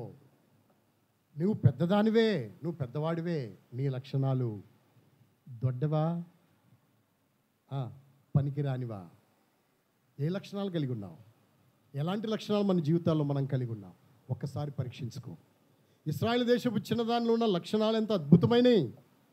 ఇశ్రాయేలు దేశపు చిన్నదానిలో ఉన్నటువంటి ఆత్మీయత ఎంత గొప్పది. ఆ ఆత్మీయత వారి జీవితాలను ఎంత ప్రభావితం చేసింది. ఒక భయంకరమైన ప్రకృతి సంబంధిని ఎవరిగా మార్చేసింది? ఆత్మ సంబంధిగా మార్చేసింది. ఇంత ఆత్మ సంబంధమైన అనుభవంలోనికి ఈ మనుషుడు తీసుకురావటానికి ఆ మనుషుడే. మనము ఆత్మ సంబంధులమే. నేను చాలా ఆత్మీయుణ్ణి, నేను చాలా బాగా పాటలు పాడతాను, నేను చాలా బాగా వాక్యం చెబుతాను, నేను చాలా బాగా ప్రార్థన చేస్తానని గర్వంతో ఉన్నావు తప్ప నీ ప్రార్థనా జీవితం, నీ ఆత్మీయత, నీ పాటలు పాడే విధానం, దీనివలన ఎవరైనా ప్రభావితమైనారా? వచ్చేవాళ్ళు పోతున్నారా? కొత్త వాళ్ళు వస్తున్నారా? వచ్చేవాళ్ళు పోతున్నారా? నీ వలన వచ్చేవాళ్ళు వెళ్ళిపోతున్నారా వెనక్కి? లేకపోతే నూతనమైన వాళ్ళు దేవుని సన్నిధికి రాగలుగుతున్నారా? ప్రభావితమై దేవుని సన్నిధికి రాగలుగుతున్నారా? వస్తున్నారా ఎవరైనా? అలా రాగలిగితే నువ్వు ఆత్మ సంబంధివే. ఒకవేళ అలా రాలేని పక్షంలో నీ ద్వారా మనుషులు వెళ్ళిపోతా ఉంటే నువ్వెవరో తెలుసా? అభ్యంతర సంబంధివి, నువ్వు ప్రకృతి సంబంధివి. కాబట్టి మన జీవితం ఎలాగుందో మనల్ని మనం ఏం చేసుకోవాల్సి ఉందో తెలుసా? పరీక్షించుకోవాల్సిన అవసరం ఉంది. అందుకే దేవుడు మనల్ని ప్రేమించి ఈ దినాలు మనకు ఏర్పాటు చేశాడు. అందుకనే దిద్దుకో. ప్రకృతి సంబంధిగా ఉన్నావు అనుకో, ఈ దినాన నువ్వు ఎవరిగా మార్చబడు? ఆత్మ సంబంధిగా మార్చబడటానికి ప్రయత్నించి. కాబట్టి ఆ మనుషుడు చెప్పాడు ఏమని? యోర్దాన్ నదికి వెళ్ళి ఎన్నిసార్లు? 7 సార్లు స్నానం చేయి. ఇప్పుడు యోర్దాన్ నదికి వచ్చాడు, స్నానం చేశాడు. ఇప్పుడు ఒక ప్రశ్న వేస్తాను. ఆ ప్రశ్న ఏమంటే, యోర్దాను నది నయమానుకు స్వస్థత ఇచ్చిందా? దైవజనుని మాటకు విధేయత చూపుట వలన స్వస్థత పొందాడా? దైవజనుని మాటకు విధేయత చూపుట వలన స్వస్థత పొందినాడా? యోర్దాన్ నదిలో ఉన్న నీళ్లు వల్ల స్వస్థత పొందినాడా? ఒకవేళ యోర్దాన్ నదిలో ఉన్న నీళ్ళకు వల్లనే స్వస్థత పొందితే, మన దేశంలో ఉన్న కుష్ఠరోగులందరినీ హెలికాప్టర్లో తీసుకెళ్ళి అక్కడ వదిలేస్తే, ఎక్కడ? యోర్దాన్ నదిలో వదిలేస్తే తట్టలు తట్టలుగా వాళ్ళందరూ ఏమైపోతారో తెలుసా? శుద్ధులైపోతారు. యోర్దాన్ నది వలన కాదు, దైవజనుని మాటకు విధేయత చూపుట వలన ఏం పొందాడు? స్వస్థత పొందినాడు. అదే విధేయత చూపకుండా ఎగురుకుంటా వెళ్ళిపోయాడనుకో, ఏమైపోయేవాడు? ఇప్పటికి కూడా కుష్ఠరోగానే ఉండేవాడు. అంటే ఇప్పుడు దాకా బతికేవాడు కాదులే, కానీ కుష్ఠుతోనే చచ్చిపోయి ఉండేవాడు ఆ మనుషుడు. అందుకనే విధేయత కలిగిన మనుషుడుగా దైవజనుని మాటకు ఏం చూపినాడో తెలుసా? విధేయత చూపినాడు. అందుకే మన జీవితంలో ఎన్ని పరిస్థితులున్నా దేవుని వాక్యమునకు, దేవుని ఉద్దేశానికి, దేవుని చిత్తానికి, దైవజనునికి మనం ఏం చూపించాలో తెలుసా? విధేయత చూపాలి. ఎప్పుడైతే విధేయత చూపిస్తావో నీ జీవితంలో నువ్వు ధన్యుడు అవుతావు. లేకపోతే మన జీవితాల్లో నష్టం వస్తుంది. విధేయత అంటే ఏంటంటే, జాగ్రత్తగా వినండి, ఆశీర్వాదాలు రావటానికి కారణం ఏంటో తెలుసా? ఆశీర్వాదాలు రావటానికి కారణం ఏంటో తెలుసా? విధేయతే కారణం. ఏం కారణము? మన జీవితాల్లో ఆశీర్వాదాలు పొందటానికి కారణమైన విషయం ఏంటంటే విధేయతే కారణం. విధేయత అంటే ఏంటి? మాట వినటం. ఎంతగా వినటం? ఎంతగా వినటం? ఒక ఆయన, ఒక విలేకరి, ఒక జర్నలిస్ట్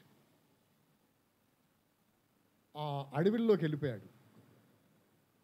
ఏ అడవులు? వీరప్పన్ ఉన్నది ఏ అడవులయ్యా? కర్ణాటక అడవులు, నీలగిరి అడవులు అక్కడ ఉంటాయి కదా, ఎర్రచందనం, నల్లమల, సరే ఒక అడవుల్లో వీరప్పన్ ఉన్న దగ్గరికి వెళ్ళిపోయాడు. వెళ్ళిపోయి వీరప్పన్ అడిగాడు ఏమని? ఎర్రచందనం స్మగ్లింగ్ చేస్తున్నారు, నీవు ఉన్నటువంటి పరిస్థితులను బట్టి ఇక్కడ ఉంటున్నారు మీరు అడవుల్లో, కానీ మీ మాట వింటే ప్రపంచమే ఉలిక్కిపడిపోతుంది. నీ దగ్గర పెద్ద పెద్ద సైనికులు ఏమి లేరు, కొద్ది మందిని పెట్టుకొని ప్రపంచాన్ని వణికిచ్చేస్తున్నావు నువ్వు. నీ బలమేంటి అని అతన్ని ఇంటర్వ్యూ చేయడానికి వెళ్ళాడు. వీరప్పన్ కాదు, ఎల్టీటీఈ ఉగ్రవాది ప్రభాకరన్. ఎవరు అతని పేరు? ప్రభాకరన్ దగ్గరికి వెళ్ళి, నీ దగ్గర ఉన్న జనాభా పెద్దేం కాదు, అయినా నిన్ను చూస్తే ప్రపంచమే ఉలిక్కి పడుతుంది, భయపడిపోతుంది, నీ బలమేంటి అని అడిగితే ఆయన చెప్పిన మాట ఏంటో తెలుసా? విధేయత అన్నాడు. ఏంటి? విధేయత అన్నాడు. విధేయత అంటే ఏంటి? అది ఎలాగూ అంటే, అరే సుబ్బయ్య ఇట్రారా. వాడు వచ్చిండు, సార్ అన్నాడు. అనగానే, అరే నువ్వు చచ్చిపోరా అన్నాడు. నువ్వేమైపోరా? చచ్చిపోరా. సుబ్బయ్య నువ్వు చచ్చిపోరా అన్నాడు. అనగానే వాడేం చేశాడు తెలుసా? వాడి దగ్గర సైనైడ్ ఉంది, సైనైడ్ నోట్లో వేసుకొని డాంబుని పడి చచ్చిపోయాడు. పడిపోగానే, అరే వెంకయ్య రారా అన్నాడు. ఈయన తీసుకెళ్ళి పాతెట్టేరా అన్నాడు. వాడు వచ్చి ఏం చేశాడు తెలుసా? పాతెట్టేశాడు. అంటే ప్రశ్న వెయ్యకుండా, ఏం వేయకుండా? ప్రశ్న వేయకుండా, అనుమానం చూపకుండా చెప్పింది చెప్పినట్టు చేయటమే ఏంటిది? నేను ఇంత స్ట్రాంగ్గా ఉండటానికి నా మనుషులు చావమంటే చస్తారు, బ్రతకమంటే బ్రతుకుతాడు. ఇప్పుడు వీడు సుబ్బయ్య సావరా అంటే చచ్చిపోయాడు. ఆ ఎంకే ఎందుకు చచ్చిపోయారా అని ఏడవట్లేదాడు. పాతెట్టరా అంటే పాతెట్టేశాడు. అయ్యో సార్, ఏంటి సార్ వాడిని మంచివాడిని చంపేశావు, ఎందుకు చంపేశావు సార్ అని క్వశ్చన్ లేదు. ప్రశ్న వేయొద్దు. ఏం వేయొద్దు? ప్రశ్న లేకుండా ఏం చూపుట? లోబడుటే విధేయత. మనం ఎన్ని ప్రశ్నలు వేస్తామో. దైవజనుడు భక్సింగ్ గారు చెప్పాడు. ఏం చెప్పాడు తెలుసా? నువ్వు రైల్వే స్టేషన్కి వెళ్ళు, టికెట్లు తీసుకురా. ఆయన అక్కడ నిలబడ్డా, డబ్బులు ఇస్తాడని. డబ్బులు ఇవ్వలేదు ఈయన.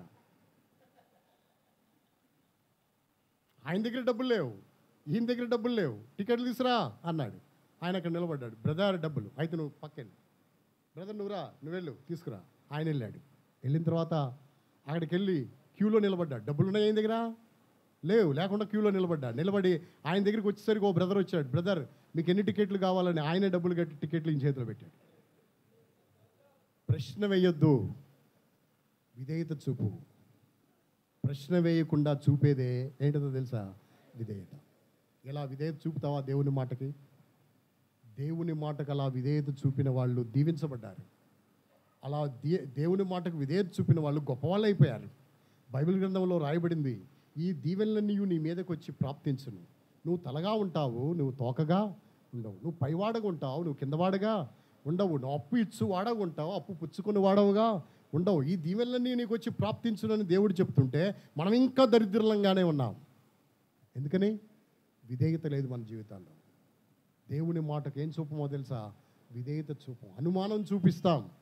అందుకనే విధేయత లేని జీవితాల వల్ల ఎక్కడేసిన గొంగలు అక్కడ అన్నట్టుగానే ఉన్నాం. దేవుడు శక్తి గలవాడే. ఏ శక్తి లేని జీవితాన్ని నువ్వు జీవిస్తున్నావు. సవిసారము లేని భక్తిని జీవిస్తున్నావు. నీ జీవితంలో ఆత్మీయత లేకుండా జీవిస్తున్నావు. నీ జీవితంలో ఎవరికి ఉపయోగపడని జీవితాన్ని జీవిస్తున్నావు. కారణము విధేయత లేకనే. అందుకే ఈ మధ్యాహ్న కాల సమయంలో నీ జీవితంలో ఆ చిన్నదాని జీవితాన్ని చూడు, ఆ కుష్ఠరోగి అయిన నయమాన్ జీవితాన్ని చూడు. వారిద్దరు ఎంత ఆత్మీయమైన వ్యక్తులుగా తీర్చబడ్డారో చూడు. వారెంత దేవునికి అనేకులకు మాదిరికరంగా ఉన్నారో చూడు. నీవు కూడా ఉన్నావు. ఉపయోగం ఏంటి? ఎవరికి ఉపయోగపడుతున్నావు? ఎవరికి ప్రయోజనం కలిగిస్తావు? ఎవరి జీవితాలను ప్రభావితం చేయగలుగుతున్నావు? ఈ రోజైనా నీ జీవితంలో అనేకులను ప్రభావితం చేయడానికి, మాదిరికరమైన జీవితానికి నువ్వు ప్రయత్నం చేయి. అప్పుడే నీ జీవితంలో గొప్ప ఆశీర్వాదాన్ని నువ్వేం చేయగలుగుతావో తెలుసా? పొందగలుగుతాం. అందుకనే ఒక ప్రకృతి సంబంధి ఎవరైపోయినాడు? ఆత్మ సంబంధి అయిపోయాడు. ఈనాడు ఆ ప్రకృతి సంబంధి ఆత్మ సంబంధిగా మన చుట్టూ, మన ఇంటి చుట్టూ, మన ఇరుగు పొరుగులో ఎంతోమంది ప్రకృతి సంబంధులు ఉన్నారు. వాళ్ళని ఏం చేయాలా? వాళ్ళ ఆత్మ సంబంధం అంటే మొట్టమొదటి నువ్వు ఎవరు అవ్వాలా? ఆత్మ సంబంధి అవ్వాలి. ఆత్మ సంబంధి అయితేనే వాళ్ళని ఏం చేయగలుగుతావు? ఆత్మ సంబంధులుగా చేయగలుగుతావు. తిరిగి మనం చదువుకున్న భాగంలో రెండో పార్ట్ ఉంది. ఏంటో తెలుసా? శరీర సంబంధి ఎవరైపోవాలో తెలుసా? ఆత్మ సంబంధి అయిపోవాలి. ఏ సంబంధి? శరీర సంబంధి ఎవరైపోవాలా? ఏంటి ఆత్మ సంబంధి? జాగ్రత్తగా వినండి. ఒక ఊరు, ఆ ఊరిలో 3 పెద్ద వృక్షాలు, చెట్లు, 3 పెద్ద చెట్లు. ఆ చెట్లు మధ్యాహ్నం పూట మాట్లాడుకునేయంట. ఏమనో తెలుసా? ఏమే నాకు ఒక కోరిక ఉంది. ఆ కోరిక ఏంటంటే, నేను మనుషుల చేత పూజించబడాలనే కోరిక ఉంది. నాకు అని ఆ చెట్టు అందంట, పెద్ద చెట్టు. నేను దేని చేత? మనుషుల చేత ఏం చేయబడాలి? పూజించబడాలి అనుకుందంట. ఆ కోరిక ఉంది నాకు అందంట. అప్పుడు ఆ చెట్టు అందంట, నీకే కాదు నాకు కూడా ఒక కోరిక ఉంది. నా కోరిక ఏంటంటే లోకమంతా చూడాలనే కోరిక ఉంది నాకు అందంట. అప్పుడు ఇంకో చెట్టు అందంట, మూడో చెట్టు, నాకు కూడా కోరిక ఉందే అందంట. ఏంటి ఆ కోరిక అంటే మనుషులందరూ గుర్తుంచుకునే స్థలంలో ఉండాలనే కోరిక అందంట. మనుషులందరికీ గుర్తుండిపోయే స్థలములో ఉండాలనే కోరిక నాకుంది అందంట. ఇలా రోజు ఇవి మాట్లాడుకున్నాయి. ఒకరోజు ఒక కార్పెంటరు, ఒక కార్ఖానం ఆయన వచ్చాడు. వచ్చి మొట్టమొదటి చెట్టును కొట్టేశాడు. కొనుక్కున్నాడు, కొట్టేసుకుని తీసుకెళ్ళి చెక్కలు కోయించాడు. చక్కగా దాన్ని ఒక పెట్టె తయారు చేసినాడు. ఏం పెట్టె తెలుసా? భోషానం పెట్టె. భోషానం పెట్టె అంటారు తెలుసా? ధనవంతులు ఇళ్లల్లో బంగారము వెండి డబ్బులు దాచుకోవడానికి వాళ్ళకేముంటుంది? పెద్ద పెట్టె తయారు చేసుకుని ఇంట్లో పెట్టుకుని, అప్పుడు బీరువాలు లేవు, పెట్టెలు ఉండేవి. ఆ పెట్టెలు పెట్టుకొని రోజు లేచి ఆ పెట్టెకి నమస్కారం చేసేవాళ్ళు. కాబట్టి ఈ పెట్టెను తయారు చేసి అమ్మేశాడు. వాళ్ళు బంగారం పెట్టుకొని రోజు దానికి ఏం చేస్తున్నారు అంటే దాని కోరిక తీరిందా తీరలేదా? ఇది ఆ కోరిక. రెండవదిగా కొంతకాలం అయిపోయిన తర్వాత ఒక చెట్టు వచ్చింది. రెండో చెట్టు దగ్గరికి ఒకడు వచ్చి దాన్ని కొనుక్కున్నాడు, కోసి దానితో మంచి రేపర్ తయారు చేసేసి, బద్దలు తయారు చేసి దానితో ఒక ఓడ తయారు చేశాడు. మొత్తం దేశాలన్నీ తిరుగుతుంది అది. దాని కోరిక తీరిందా? తీరింది. దాని కోరిక కూడా తీరిపోయింది. తిరిగి మూడో చెట్టు ఒకడు వచ్చాడు, కోసుకున్నాడు, దాన్ని అలా పెట్టేశాడు. ఎండకి ఎండుతుంది, వానకి నానుతుంది, అలాగ ఉండిపోయింది. చాలా కాలం అయిపోయిన తర్వాత రోమా గవర్నర్ సైనికులు వచ్చారు, దాన్ని తీసుకెళ్లారు. నిలువు కర్ర అడ్డకర్ర తయారు చేశారు. ఆ నిలువు కర్ర అడ్డకర్రకి ప్రభువైన యేసుక్రీస్తు వారిని ఏం చేశారో తెలుసా? సిలువేశారు. అందరికీ గుర్తుండిపోయే స్థలములో ఆ చెక్క నిలబడింది. ఎవరికి గుర్తుండిపోయే స్థలములో? అందరికీ గుర్తుండిపోయే స్థలములో. మొదటి చెట్టు శరీర సంబంధి. రెండవ చెట్టు ప్రకృతి అంతా చూడాలని ఆశపడింది, అది ప్రకృతి సంబంధి. మూడవ చెట్టు ఆత్మ సంబంధి. దాని కోరిక ఏంటో తెలుసా? నేను అందరూ గుర్తుంచుకోగలిగిన స్థలములో, అందరికీ గుర్తుండిపోయే స్థలము సిలువ, ఆ స్థలములో నేను నిలబడాలని ఆశపడింది. ఆ స్థలములోనే ఉంది. కాబట్టి ఆ స్థలములో ఒక దినాన ఆ మనుషులు వచ్చి తీసుకెళ్ళి అలా సిలువ కార్యక్రమం కొరకే ఆ సిలువలో ప్రభువైన యేసుక్రీస్తు వారిని వేలాడదీస్తూ వచ్చినారు. ఇలా వాటి కోరికలవి నెరవేర్చబడుతూ వచ్చినాయి. అయితే నీ జీవితంలో ఇంకా నువ్వు శరీర సంబంధివేమో. శరీర సంబంధి అంటే ఎవరో తెలుసా? శరీర కార్యములు చేసేవాడే శరీర సంబంధి. శరీర కార్యాలు ఏంటి? గలతీలకు రాసే పత్రిక 5వ అధ్యాయం 19వ వచనాన్ని చదవండి. గలేషియన్ చాప్టర్ 5 శరీర కార్యములు 19వ వచనం. శరీర కార్యములు స్పష్టమై ఉన్నవి అవేవనగా జారత్వము అపవిత్రత కాముకత్వము విగ్రహారాధన అభిచారములు ద్వేషములు కలహము మత్సరము క్రోధములు కక్షలు భేదములు విమతములు అసూయలు మత్తతులు అల్లరితో కూడిన ఏంటివి? ఆటపాటలు మొదలైనవి. ఇలాంటివి ఇవి మనలో, ఈ లిస్టులో ఉన్నవి మనలో ఉన్నాయా లేవా? ఉన్నా ఏ ఒక్కటి ఉన్నా మనం ఎవరమో తెలుసా? శరీర సంబంధులమే. ఎన్నున్నాయి అక్కడ? ఎన్నున్నాయి? లెక్కేయండి అక్కడ. ఫస్ట్ ఒకటి మొట్టమొదటి చెప్పమ్మా. శరీర కార్యములు స్పష్టమైనవి అవేవనగా జారత్వము అపవిత్రత కాముకత్వము విగ్రహారాధన అభిచారము ద్వేషములు కలహములు మత్సరములు క్రోధములు కక్షలు భేదములు విమతములు అసూయలు మత్తతులు అల్లరితో కూడిన ఆటపాటలు. ఎన్ని? 15. మీకు లెక్కలు బాగా వచ్చు. 15 విషయాలు ఉన్నాయి అక్కడ. అన్నీ ఇప్పుడు ఒక విషయాన్ని జ్ఞాపకం పెట్టుకోండి. ఇవన్నీ ఎక్కడ ఉంటాయి? హృదయంలో ఉంటాయి. హృదయం నిండి ఉన్న దాన్ని బట్టే పెదవులు మాట్లాడితే, హృదయం ఉండి దాన్ని బట్టే మన చేతులు పనిచేస్తాయి. కాబట్టి హృదయంలో ఉన్న దాన్ని బట్టే మనం చేయగలుగుతాం. కాబట్టి హృదయంలో ఇన్ని పరిస్థితులు పెట్టుకున్నాం. మన హృదయము ఎంత భయంకరమైనదో తెలుసా? ఇర్మియా ప్రవక్త అన్నాడు, ఏమని? హృదయము అన్నిటికంటే మోసకరమైనది, అది ఘోరమైన. అసలు ఎందుకన్నాడు ఈ మాట నేను చాలా ఆలోచించాను. హృదయం అన్నిటికంటే మోసకరమైనది, అది ఘోరమైన వ్యాధి గలదన్నాడు కదా ఆయన. అసలు ఎందుకని ఉంటాడా ఈ మాటను, ఎందుకని ఉంటాడా అని ఆలోచన చేస్తే ఒక విషయం జ్ఞాపకం వచ్చింది నాకు. ఏంటి ఆ విషయం అంటే, ఇప్పుడు మీరు రైస్ మిల్లుకి వెళ్ళారు. రైస్ మిల్లుకి వెళ్తే వడ్లు వేస్తే ఏమొస్తున్నాయి? రైస్ వస్తుంది, ఓక వస్తుంది, తౌడు వస్తుంది. ఎన్ని వస్తున్నాయి? 3. రైస్ మిల్లు పెద్దదా చిన్నదా? పెద్దది. సరే, షుగర్ ఫ్యాక్టరీకి వెళ్ళారనుకోండి మీరు. చెరుకు పెడితే షుగర్ ఫ్యాక్టరీలో నుండి ఏమొస్తుంది? పంచదార, ఇంకా బెల్లం రాదు, పంచదార, మొలాసిస్ వస్తుంది, తర్వాత మట్టి వస్తుంది, చెత్త. ఈ 3 వస్తాయి. ఇంకేమైనా వస్తే రావచ్చు. షుగర్ ఫ్యాక్టరీ అనేది పెద్దదా చిన్నదా? చాలా పెద్ద. అంత పెద్ద ఫ్యాక్టరీలో నుండి 3 వస్తువులే వస్తున్నాయి. కానీ హృదయం అనే ఫ్యాక్టరీలో నుండి 15 వస్తున్నాయి. ఎన్ని వస్తున్నాయి? 15. ఎంత పెద్ద ఫ్యాక్టరీ ఇది? గుప్పెడంత. ఎంత? గుప్పెడంత ఫ్యాక్టరీలో నుండి ఎన్ని ఐటమ్స్ వస్తున్నాయో తెలుసా? 15. అందుకనే అన్నాడు హృదయం అన్నిటికంటే మోసకరమైనది, అది ఘోరమైన ఏం కలిగింది? వ్యాధి కలిగింది. అంత మోసకరమైన హృదయం. ఈ కార్యములన్నీ మనం చేస్తాం. అందుకనే ఇలాంటి కార్యములు చేసేవారు ఎలాంటి వారు తెలుసా? శరీర సంబంధులు. బైబిల్లో రాయబడింది, రోమీలకు రాసిన పత్రిక 8వ అధ్యాయము 5వ వచనాన్ని చదవండి. Roman chapter 8:5. రోమాపత్రిక 8వ అధ్యాయము 5వ వచనాన్ని చదవండి. శరీర కార్యములు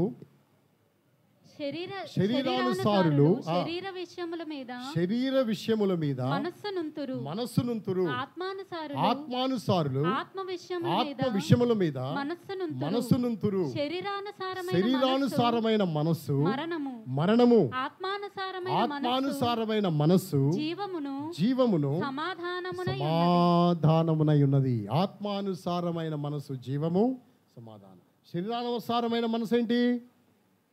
మరణము. శరీరానుసారమైన మనస్సు ఏమంట? మరణము, మరణాన్ని తీసుకొస్తుంది అది. అందుకనే శరీరానుసారమైన మనసు మనము కలిగి ఉండకూడదు. ఇప్పుడు ఒక శరీర సంబంధి ఎలా ఆత్మ సంబంధిగా మారాడు అనే విషయాన్ని ఈరోజు ధ్యానం చేస్తాం. ఒక శరీర సంబంధి ఎవరుగా మారిపోయాడు? ఎలా మారాడు? ఎవరా మనుషుడు అంటే, ఆ మనుషుడు ఎవరో కాదు, పేతురు. ఎవరా మనుషుడు? పేతురా. యేసుప్రభు శిష్యుని పట్టుకొని శరీర సంబంధి అంటావా అంటే, మామూలు శరీర సంబంధి కాదు, చాలా పెద్ద శరీర సంబంధి. ఎవరు? పేతురు శరీర సంబంధిగా మార్చబడ్డ, శరీర సంబంధిగా జీవితాన్ని జీవించాడు. శరీర కార్యాల మీదే దృష్టి. ఈనాడు మీకు చెప్పాను కదా ప్రారంభంలో, 7 దినాన, పేతురు, సీమోను, సాతానా నా వెనక్కపో, నువ్వు మనుష్య సంగతులను ఆలోచిస్తున్నావు కానీ ఎవరి సంగతులు ఆలోచించట్లేదు? దేవుని సంగతులు ఆలోచించట్లేదు. అంటే మనుష్య సంగతులే ఆలోచించేవాడు ఎవరు? పేతురు శరీర సంబంధిగానే ఉన్నాడు. ఒకానొక దినం వచ్చింది, ఆ దినాన అతన్ని ప్రభువు ఎవరుగా మార్చినాడు తెలుసా? ఆత్మ సంబంధిగా మార్చేసినాడు. ఎలా మార్చినాడు? అతన్ని శరీర సంబంధిని మీరు ఎలా చెప్పగలరు? అతడు ఆత్మ సంబంధిని మీరు ఎలా చెప్పగలుగుతారు? బైబిల్లో నుండి నేను మీకు చూపిస్తాను. రండి, దేవుని వాక్యంలో నుండి మత్తయి సువార్త 19వ అధ్యాయం. మత్తయి సువార్త 19వ అధ్యాయము 27వ వచనం. పేతురు, ఇదిగో మేము సమస్తమును విడిచిపెట్టి నిన్ను వెంబడించితిమి గనుక మాకేమి దొరుకును అని ఆయనను అడగగా, చాలు ప్రభువా, అన్ని వదిలిపెట్టేశాం, నీతో వచ్చేస్తున్నాం, మాకేంటి లాభం? మాకేం దొరుకుద్ది? ఏం దొరకాలి? ఇంకో విషయం కూడా, ఇదిగో అని ఎవరంటారు? ఇదిగో అని ఎవరినంటారు? ఇదిగో అని. కృష్ణా జిల్లాలో ఆడోళ్ళు భర్తల్ని ఇదిగో అంటారు. ఏమంటారు? ఇదిగో అంటారు. ఇప్పుడు ఈ మనుషుడు యేసు ప్రభువుని పట్టుకొని ఏమంటున్నాడు తెలుసా? ఇదిగో మేము సమస్తమును విడిచిపెట్టి ఏం చేశాం? నిన్ను వెంబడిస్తున్నాం, మాకేం దొరుకుద్ది అన్నారు. అంటే అప్పుడు ప్రభువైన యేసుక్రీస్తు వారు ఏం దొరుకుద్దని చెప్పేసినాడు. అంటే ఏదైనా కావాలి అనే ఆశ కలిగిన వాడు, నేను వెంబడిస్తున్నాను కాబట్టి ఏది దొరుకుద్దో, ఏం పొందాలో, మేము ఖాళీగా వెంబడిస్తే ప్రయోజనం ఏంటి, లాభం లేకుండా వెంబడిస్తే ప్రయోజనం ఏంటి అనే తలంపు స్పృహ కలిగిన వాడు ఎవరో తెలుసా? పేతురు. అంతేకాదు, పేతురులో ఉన్న ఇంకో లక్షణాన్ని మనం చూస్తాం. రండి, దేవుని వాక్యంలో నుండి 16వ అధ్యాయము, మత్తయి సువార్త 16వ అధ్యాయము 16వ అధ్యాయములో ఈ మాటను మీరు చదవండి. ఆ మాట 23వ వచనాన్ని చదవండి. అయితే ఆయన పేతురు వైపు తిరిగి సాతానా, నా వెనుకకు పొమ్ము, నీవు నాకు అభ్యంతర కారణమై ఉన్నావు, నీవు మనుషుల సంగతులనే తలంచుచున్నావు గాని దేవుని సంగతులను తలంపక ఉన్నావని పేతురుతో చెప్పాను. కాబట్టి పేతురుతో ప్రభు చెప్పిన మాట ఏంటో తెలుసా? నువ్వు మనుష్య సంగతులనే తలస్తున్నావు, ఎవరి సంగతులు తలంచట్లేదు. అందుకనే శరీర కార్యములు చేసేవాళ్ళు, శరీర మనసు కలిగిన వాళ్ళు, శరీర సంబంధమైన వాళ్ళు దేవుని సంగతులను ఏం చేయరో తెలుసా? ఆలోచించరు. దేన్ని ఆలోచించరు? దేవుని సంగతులను ఆలోచించరు. ఇప్పుడు వాక్యం మనం చెప్తున్నామా, చెప్తుంటే వాళ్ళకి ఏమనిపిస్తుంది తెలుసా? 1:10 అయింది, ఇంకా ఎంతసేపుడు ముగిస్తాడు, ఎప్పుడు తింటాం మనము, ఎప్పుడు మనకి ఆకలి వేసేస్తుంది, నీరసం వచ్చేస్తుంది కదా, ఎప్పుడు పెడతారు మనకి. ఇక్కడ వాక్యం చెప్తాను అంటాం, వాళ్ళ మైండ్ అంతా దాని చుట్టూనే తిరుగుతూ ఉంటుంది. దేని చుట్టూ? తిండి చుట్టూనే తిరుగుతూ ఉంటుంది. అంటే మిమ్మల్ని అందరూ నేను తిండి బోతులు అంటున్నాను అనుకోబాకండి. చాలామంది యొక్క మనసు అలా తిరుగుతూ ఉంటుంది. ఇలాగే దేవుని వాక్యం చెప్తున్నారు కదా, దేవుని వాక్యం విందాము, మనకి ఏదైనా అవసరమైన వాక్యము దేవుడు మనతో మాట్లాడడానికి ఏమి సిద్ధపరిచాడో అది విందామనే గ్రహింపులో వాళ్ళు ఉండరు. కానీ వాళ్ళు ఇక్కడే ఉంటారు, హౌస్ ఆఫ్ గాడ్లోనే ఉంటారు. కానీ వాళ్ళ మనసు ఎక్కడ ఉంటుందో తెలుసా? అమెరికా కూడా వెళ్ళిపోద్ది. ఎక్కడికి వెళ్ళిపోద్ది? అమెరికా కూడా వెళ్ళిపోద్ది. ఎక్కడెక్కడికో తిరుగుతూ ఉంటారు. మనుషులు మాత్రం బాడీ ప్రజెంట్, మైండ్ ఆబ్సెంట్, ఎక్కడెక్కడో ఉంటారు. అదే మనస్సు, శరీర సంబంధమైన మనుషుల యొక్క తత్వం అది. కానీ ఆత్మ సంబంధుల యొక్క మనసు ఎలా ఉంటుందో తెలుసా? ఆత్మ విషయాల మీద ఏముంచుతారు? మనసు ఉంచుతారు. ఇక్కడ ఒక విషయాన్ని కూడా నేను మీకు చెప్పాలి. ఏంటి ఆ విషయం అంటే, శరీర సంబంధమైన వ్యక్తి, ఆత్మ సంబంధమైన వ్యక్తులు, వీళ్ళిద్దరు బద్ధ శత్రువులు. ఏ శత్రువులు? బద్ధ శత్రువులు. ఒకరికి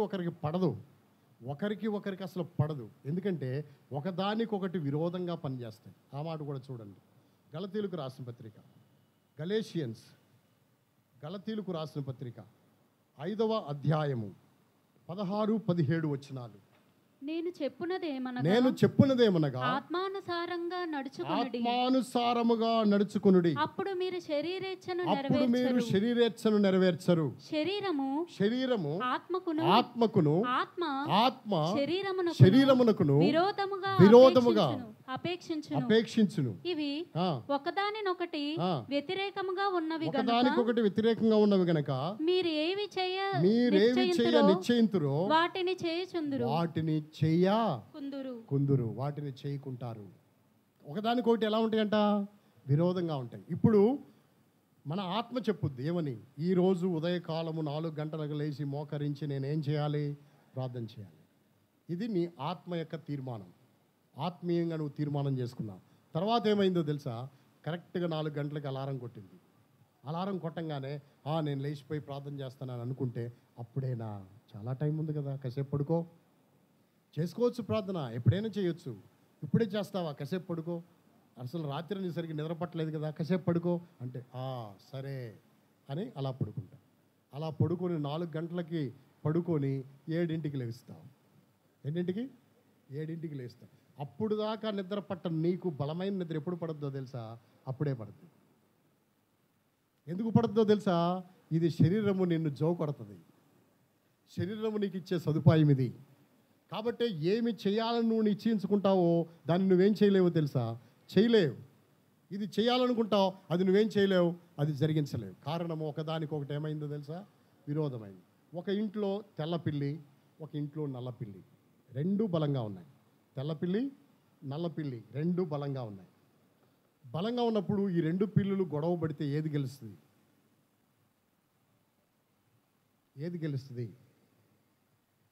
2 బలంగానే ఉన్నాయి కాబట్టి ఏది గెలవదు.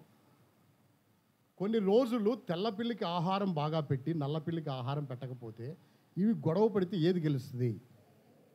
తెల్లపిల్లి అంటే ఆత్మ సంబంధి, నల్లపిల్లి అంటే శరీర సంబంధి.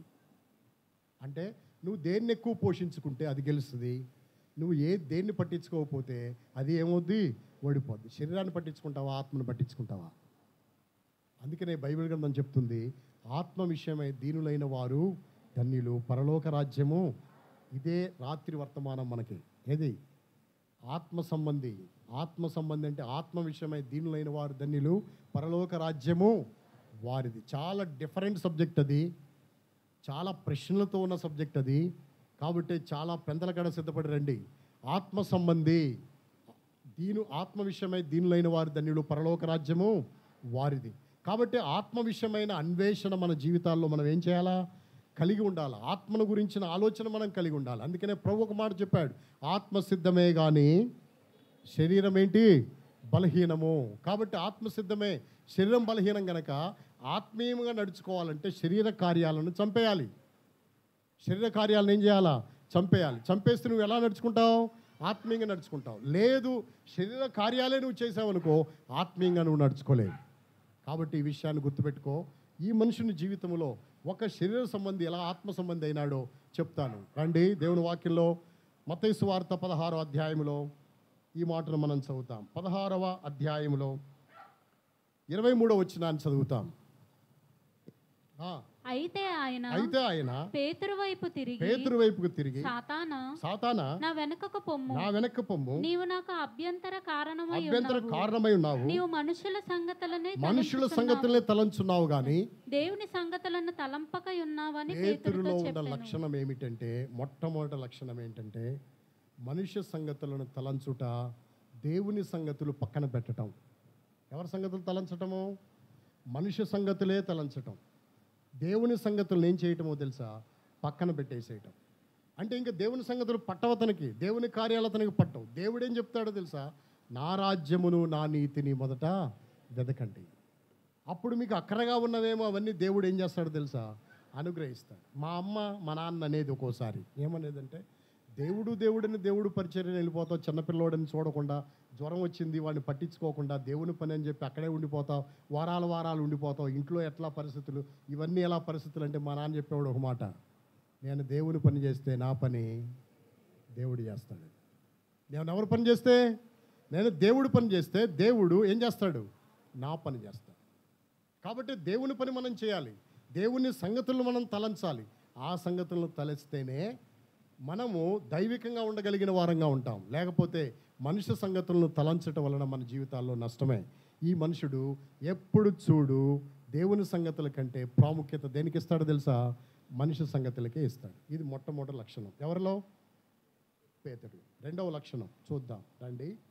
దేవుని వాక్యములో నుండి మత్తయి సువార్త 26వ అధ్యాయము.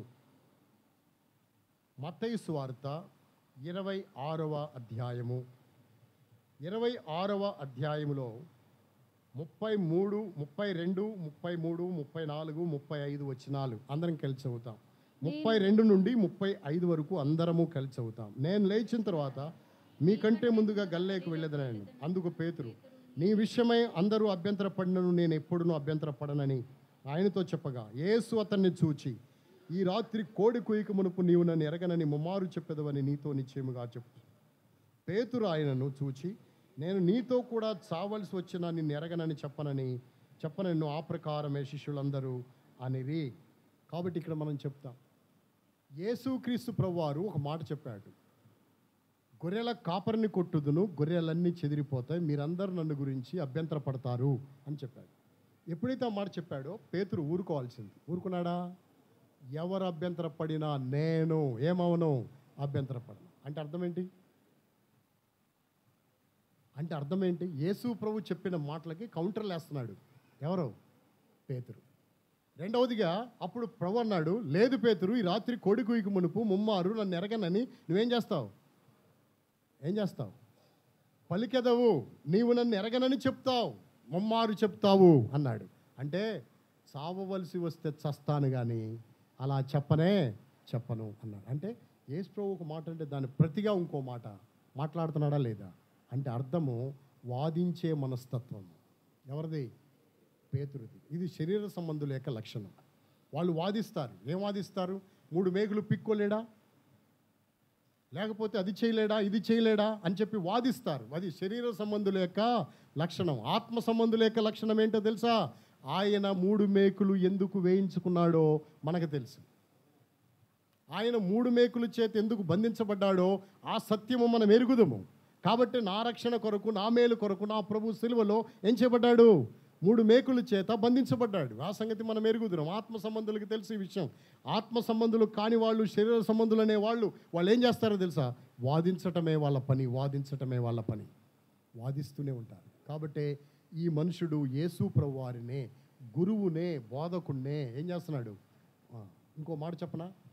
యేసు ప్రభు చేయి పట్టుకొని గద్దించాడంట. ఎవరో? పేతురు. గద్దిస్తాడు, అవసరమైతే ఏం చేస్తాడు? మాటకి మాట నేస్తాడు, అంటే వాదిస్తాడు. ఇవి శరీర సంబంధమైన లక్షణాలు. ఒకటి, మనిషి సంగతులను తలంచి దేవుని సంగతులు ఏం చేయటం? పక్కన పెట్టేయటం. 2, వాదించటం. ఎవరితో వాదిస్తాడు? బయట వాళ్ళతో కాదు. ఎవరితో? గురువుతో, బోధకుడితోనే వాదించటం ప్రారంభించినాడు. వాదిస్తూనే ఉన్నాడు. 3వ విషయము, అబద్ధం ఆడటం. ఏమాడటం? ఏంటి అబద్ధము? ఏంటి అబద్ధము అంటే బొంకటం. ఏంటి బొంకటము? ఒక చిన్నది వచ్చింది, వారిలో ఒకడవు కావా నీవు అంటే ఏమన్నాడు? అసలు ఏమన్నాడు? ఇందాకడా 24 గంటలు కూడా అవలా, 24 అవర్స్ కూడా అవలా. ఒక చిన్నది వచ్చి వారిలో ఒకడవు కావా నీవు అంటే ఏమన్నాడు తెలుసా? ఓయి అని ఒట్టు పెట్టుకోవడానికి, శపించుకోవడానికి కూడా ఏమయ్యాడు తెలుసా? సిద్ధమయ్యా. నేను ఎరగనే. నేను ఇక్కడ ఒక మాట చెప్పాలి మీకు. ఏంటి ఆ మాట అంటే, ఇస్కరియోతు యూదా 30 వెండి నాణాలకు యేసుప్రభువును అప్పగించాడు. ఒక్కసారితో అప్పగించేసి వదిలిపెట్టేశాడు. కానీ పేతురు యేసు ప్రభుతో ఉంటా, యేసు ప్రభుతో తింటా, యేసు ప్రభుని వెంబడిస్తా, యేసు ప్రభుతో అన్నీ చేస్తా, అన్నిటికంటే ముందు తైకమంట బయలుదేరి ఎవరే ప్రశ్న వేసినా ముందే జవాబు చెప్పేసి అన్నిటిలో ముందు స్థానంలో ఉండి ఇప్పుడు యేసుప్రభు ఎవరో నాకు తెలియదని అనటం ఎంత దౌర్భాగ్యమైన పరిస్థితి. నాకు తెలిసి ఇస్కరియోతు యూదా కంటే ప్రమాదకరమైన మనిషి ఎవరో తెలుసా? పేతురు. ఎవరికంటే? ఇస్కరియోతు యూదా కంటే కూడా ప్రమాదకరమైన మనుషుడు. శరీర సంబంధి. ఎందుకు అతడు నేను చచ్చిపోతానని చెప్పిన మనిషే కదా. 24 గంటల తిరగకముందే ఒక చిన్నదాని దగ్గర ఓయి నేను కాదు, అది కాదు, ఇది కాదని ఒట్టు పెట్టుకొని చెప్పించుకోవడానికి అలా ప్రయత్నించడానికి గల కారణం ఏంటి అంటే, నా శరీరాన్ని ఎక్కడ చంపేస్తారు? చావుకు భయపడేగా. నీవు ఇంతగా అబద్ధమాడేది చావుకు భయపడే కదా. అందుకనే ఇతడు శరీర సంబంధి, ఆత్మ సంబంధా? శరీర సంబంధి. ఏముందా మనిషికి? 3వదిగా అబద్ధము. ఏముంది? అబద్ధం. అబద్ధికులందరూ పోయే స్థలం ఏదో తెలుసా? నరకం. మనము కూడా క్రైస్తవులమైన మనము చీటికి మాటికి ఏమాడేస్తాము? అబద్ధాలు ఆడేస్తాం.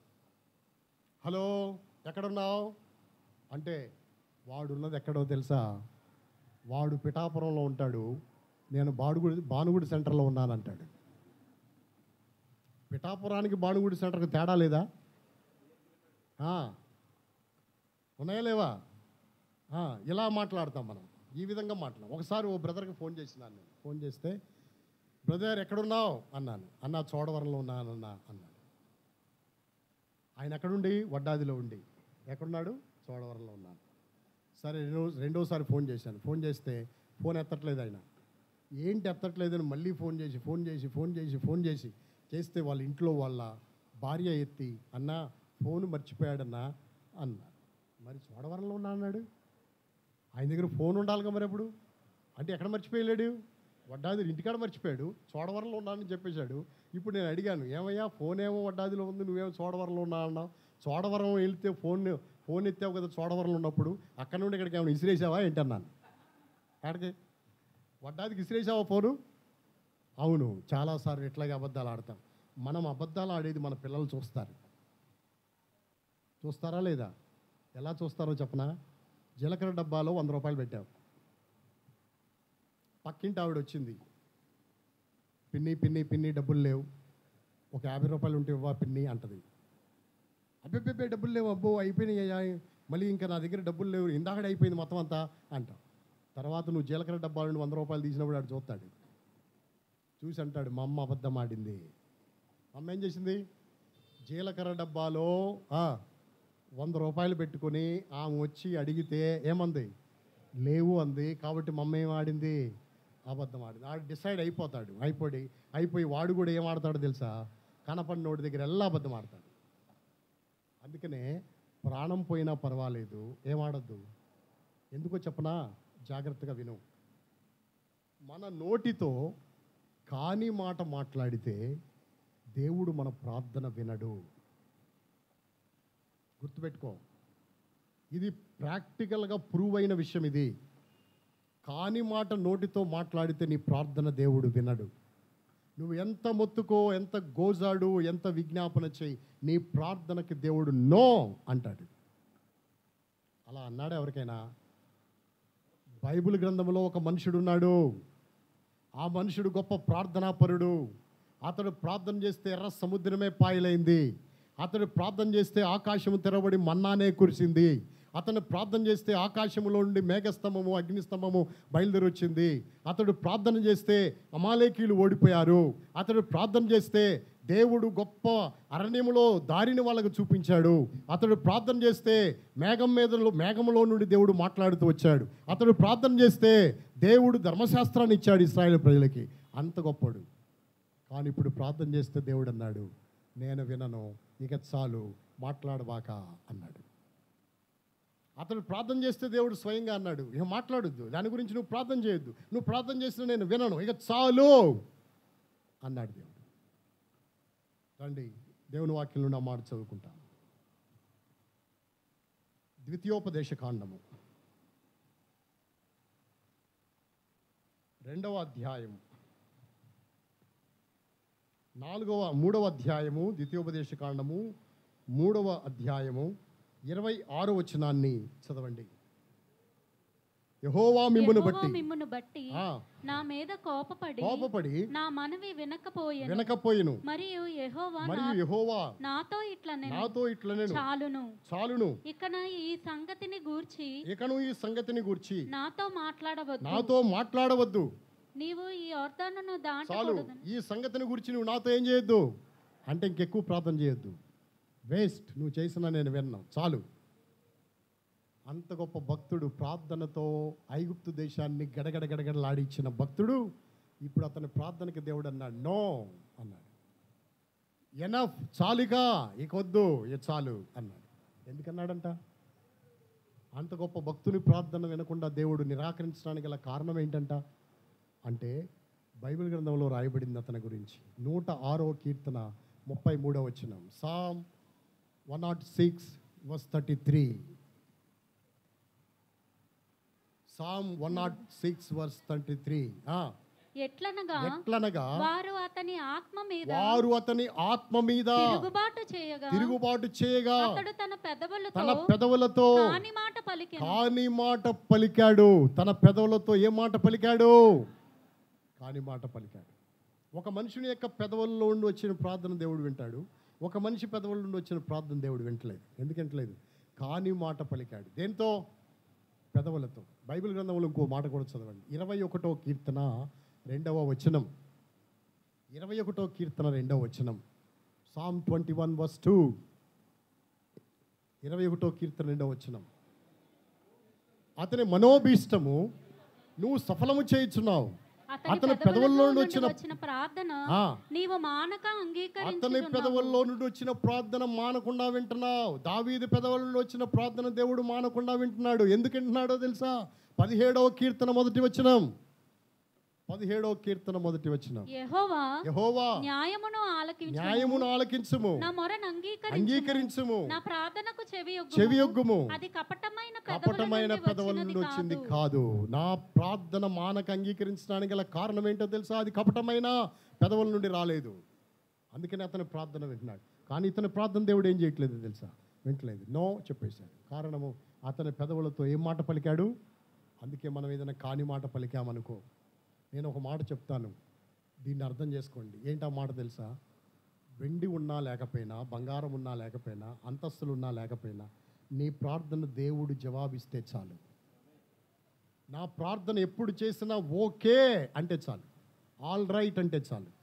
అది నా జీవితంలో నేను సంపాదించుకోవాలి. ఏది సంపాదించుకోవాలా? దేవుడు ఎప్పుడు నా ప్రార్థనని యాక్సెప్ట్ చేయాలి. యాక్సెప్ట్ చేయాలంటే నీ పెదవులు జాగ్రత్త.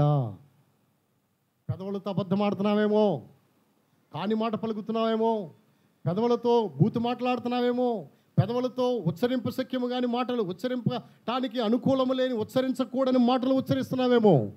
నీ పెదవులను జాగ్రత్తగా పెట్టుకో. ఇంకో విషయం ఏంటో తెలుసా? ప్రార్థన దేవుడు వినాలంటే చేతులు కూడా బాగుండాలి. ఏం బాగుండాలి? పేడగా గోల రంగు వేసుకుంటారు, గోరింతాకులు పెట్టుకుంటారు. ఇదేనా మీ మాదిరి? క్రైస్తవులు అని చెప్పుకొని ఇదేనా మీ మాదిరి? ఇంత మొత్తం పేడ చేతి నిండా, ఈ పేడ పెట్టుకొని ప్రభు బలలో పాలు పొందినప్పుడు ఇలా చేతులు చూపిస్తారు. గోళ్ళు నేను చెప్పనా, మీ గోళ్ళే అందంగా ఉంటాయి, కానీ మీరు వేసుకున్న రంగు చాలా అసహ్యంగా ఉంటుంది. ఒరిజినల్ ఈజ్ ఎప్పుడు ఒరిజినలే, ఆర్టిఫిషియల్ ఎప్పుడు ఆర్టిఫిషియల్లే. ఒరిజినల్కి ఆర్టిఫిషియల్ ఎందుకు వేసుకుంటారంట బుద్ధిహీనంగా? ఎందుకు వేసుకుంటారు? పువ్వులు చెట్లకు ఉండాలి, తలలో కాదు. ఎక్కడ ఉండాలి పువ్వులు? చెట్లుకి. అవి అక్కడ కాయటాన్ని నీ తలలో పెట్టుకోమని కాదు దేవుడు చేసింది. ఇవన్నీ చెప్తే అంటారు ఈ పాస్టర్లు ఇంతే ఇట్లాగే చెప్తారు, వీళ్ళకంటే ఇంకో మంచోళ్ళు ఉన్నారు, అన్ని పెట్టుకోమని వాళ్ళ దగ్గరికి పోతాం అంటారు. పో, అన్ని పెట్టుకొని చివరికి ఎక్కడికి వెళ్తావో తెలుసా? మలమలం మాడి అగ్నిలోకి వెళ్ళిపోతాం. హెచ్చరిక లేదు నీ జీవితంలో. అందుకనే నీ జీవితంలో వాక్యం ద్వారా గద్దిస్తే దాన్ని స్వీకరించు. ఒక చెట్టు ఉంది, ఆ చెట్టుకు నీళ్లు పోసినప్పుడు అది తీసుకుంటే బతుకుద్ది, నీళ్ళు తీసుకోకపోతే ఏమవుద్ది? వాక్యాన్ని నువ్వు తీసుకుంటే బతుకుతావు, లేదా చచ్చిపోతావు. బైబిల్ చెప్తుంది, నీ వాక్యమే నన్ను ఏం చేసింది? బ్రతికించింది. గోళ్ళ రంగులు పెట్టుకోవటాలు, లిప్స్టిక్లు వేసుకోవటాలు. నేను పెళ్ళిళ్ళకి వెళ్ళినప్పుడు చూస్తున్నాను. నేను ఏం చూస్తున్నానో తెలుసా? వాళ్ళు ఒరిజినల్గా వాళ్ళ ఫోటోల్లో చూసినప్పుడు చాలా అందంగా ఉంటారు స్త్రీలు. ఎంతంత మందాన్ని కొట్టేస్తున్నారు. ఏంటిది? మేకప్ కొడితే ఏమైపోతారో తెలుసా? దెయ్యం రూపం వచ్చేస్తుంది వాళ్ళకి. ఎవరి కోసం అంటే ఇదంతా? దేనికోసం? ఎంతంతలా మందాలు కొట్టుకొని ఆ మందాలన్నీ ఆరిపోయేదాకా ఇసిరి 10 గంటల పెళ్ళి అంటే 12 గంటలకు మేము వాక్యం చెప్పాల్సి వస్తుంది. బ్యూటీ పార్లర్లో ఆమె ఉంటుందంట. ఆమె ఎవరు? బ్యూటీషియన్. ఆమె రావటం లేట్ అయిపోయిందంట. ఇక మాకు లేట్ అయిపోయింది. ఇక్కడ వాళ్ళు గౌన్లు వేసుకుంటున్నారు. ఎంత బారుంది తెలుసా? అంత బారుంది. వాళ్ళని గనక కాకినాడ వీధుల్లో నడిపిస్తే మొత్తం క్లీన్ అయిపోతాయి. ఎందుకు ఈ పరిస్థితులు? ఇదేనా ఆత్మ సంబంధమైన జీవితం అంటే? ఇది శరీర సంబంధమైన జీవితం. గోరింతాకు పెట్టుకుంటే లేదా గోళ్ళ రంగులు వేసుకుంటే నరకానికి వెళ్ళిపోతారని నేను చెప్పట్లేదు, కానీ నువ్వు క్రైస్తవులకు మాదిరిగా ఉండలేవు. ఎలా ఉండలేవు? మాదిరిగా ఉండలేవు. నీకు పరలోకం కావాలా? మామిడి తోరణాలు కావాలా? నీకు పరలోకం కావాలా? పెళ్ళి రాట కావాలా? నీకు పరలోకం కావాలా? గుమ్మం దగ్గర దాటేది కావాలా? నీకు పరలోకం కావాలా? నువ్వే తెలుసుకో. ఇవన్నీ అన్యుల ఆచారాలు. ఎవరి ఆచారాలు? నువ్వు క్రైస్తవుడు అయితే ఆచారాలను వదిలిపెట్టాయి. ప్రత్యేకమైన జీవితాన్ని జీవించు. ఎలా జీవించు? ప్రత్యేకంగా ఉండు. క్రైస్తవుడు అంటేనే ప్రత్యేకమైన వాడు. వాడి వేషం వేరు, వాడి భాష వేరు, వారి పద్ధతి వేరు. నేనున్నాను బస్ స్టాండ్లో నిలబడితే మీరు పాస్టర్ గారా అన్నారు. ఎలా తెలిసింది వాళ్ళకి? నేనేమన్నా రాసుకున్నాను నెత్తి మీద? నేనేమన్నా రాసుకున్నానా? వాడు వచ్చాడు కండక్టర్, టికెట్ కొడతా పాస్టర్ గారు ఎక్కడికి వెళ్ళాలి? ఆడెవడో నాకు తెలియదు. ఎక్కడ తెలుసా? రాయిచోటి బస్సు ఎక్కాను నేను. ఎక్కడ? కడపలో. పాస్టర్ గారు ఇదిగోండి, ఎక్కడికి ఇవ్వమంటారు టికెట్ అంటున్నాడు. అంటే నేను పాస్టర్ ఎక్కడ తెలుసు? మన రూపము, మన వేషధారణ, మన వస్త్రధారణ, మన యొక్క పరిస్థితులు, ఇవన్నీ వీటిని చూచి వాళ్ళు తెలుసుకుంటారు. ఎవరని? వీళ్ళు, ఈయన దైవజనుడు, ఈయన పాస్టర్ గారు, ఈయన దేవుని సేవకుడు, అలా ఈమె విశ్వాసి, ఈమె దేవుని భయం కలిగిన స్త్రీ అని మిమ్మల్ని గురించి చెప్పుకోగలుగుతారా? అలా చెప్పుకోగలగాలి. అందుకనే చేతులు జాగ్రత్త. ఏం జాగ్రత్త? చేతులు జాగ్రత్త. బైబిల్లో రాయబడింది, నీవు చేతులెత్తి ప్రార్థన చేసినా నేను చూడను, నా కన్నులు ఏం చేసుకుంటాను? కప్పుకుంటాను. నువ్వు ప్రార్థన చేసినా నేను చూడను. ఎందుకో తెలుసా? నీ చేతులు బలాత్కారము, నీ చేతులు మోసము, నీ చేతులు వ్యభిచారంతో నిండిపోయి, నీ చేతులు గోరింతాకుతో నిండిపోతే నువ్వు చేతులు ఎత్తి చూస్తానా? రండి, యెషయా గ్రంథం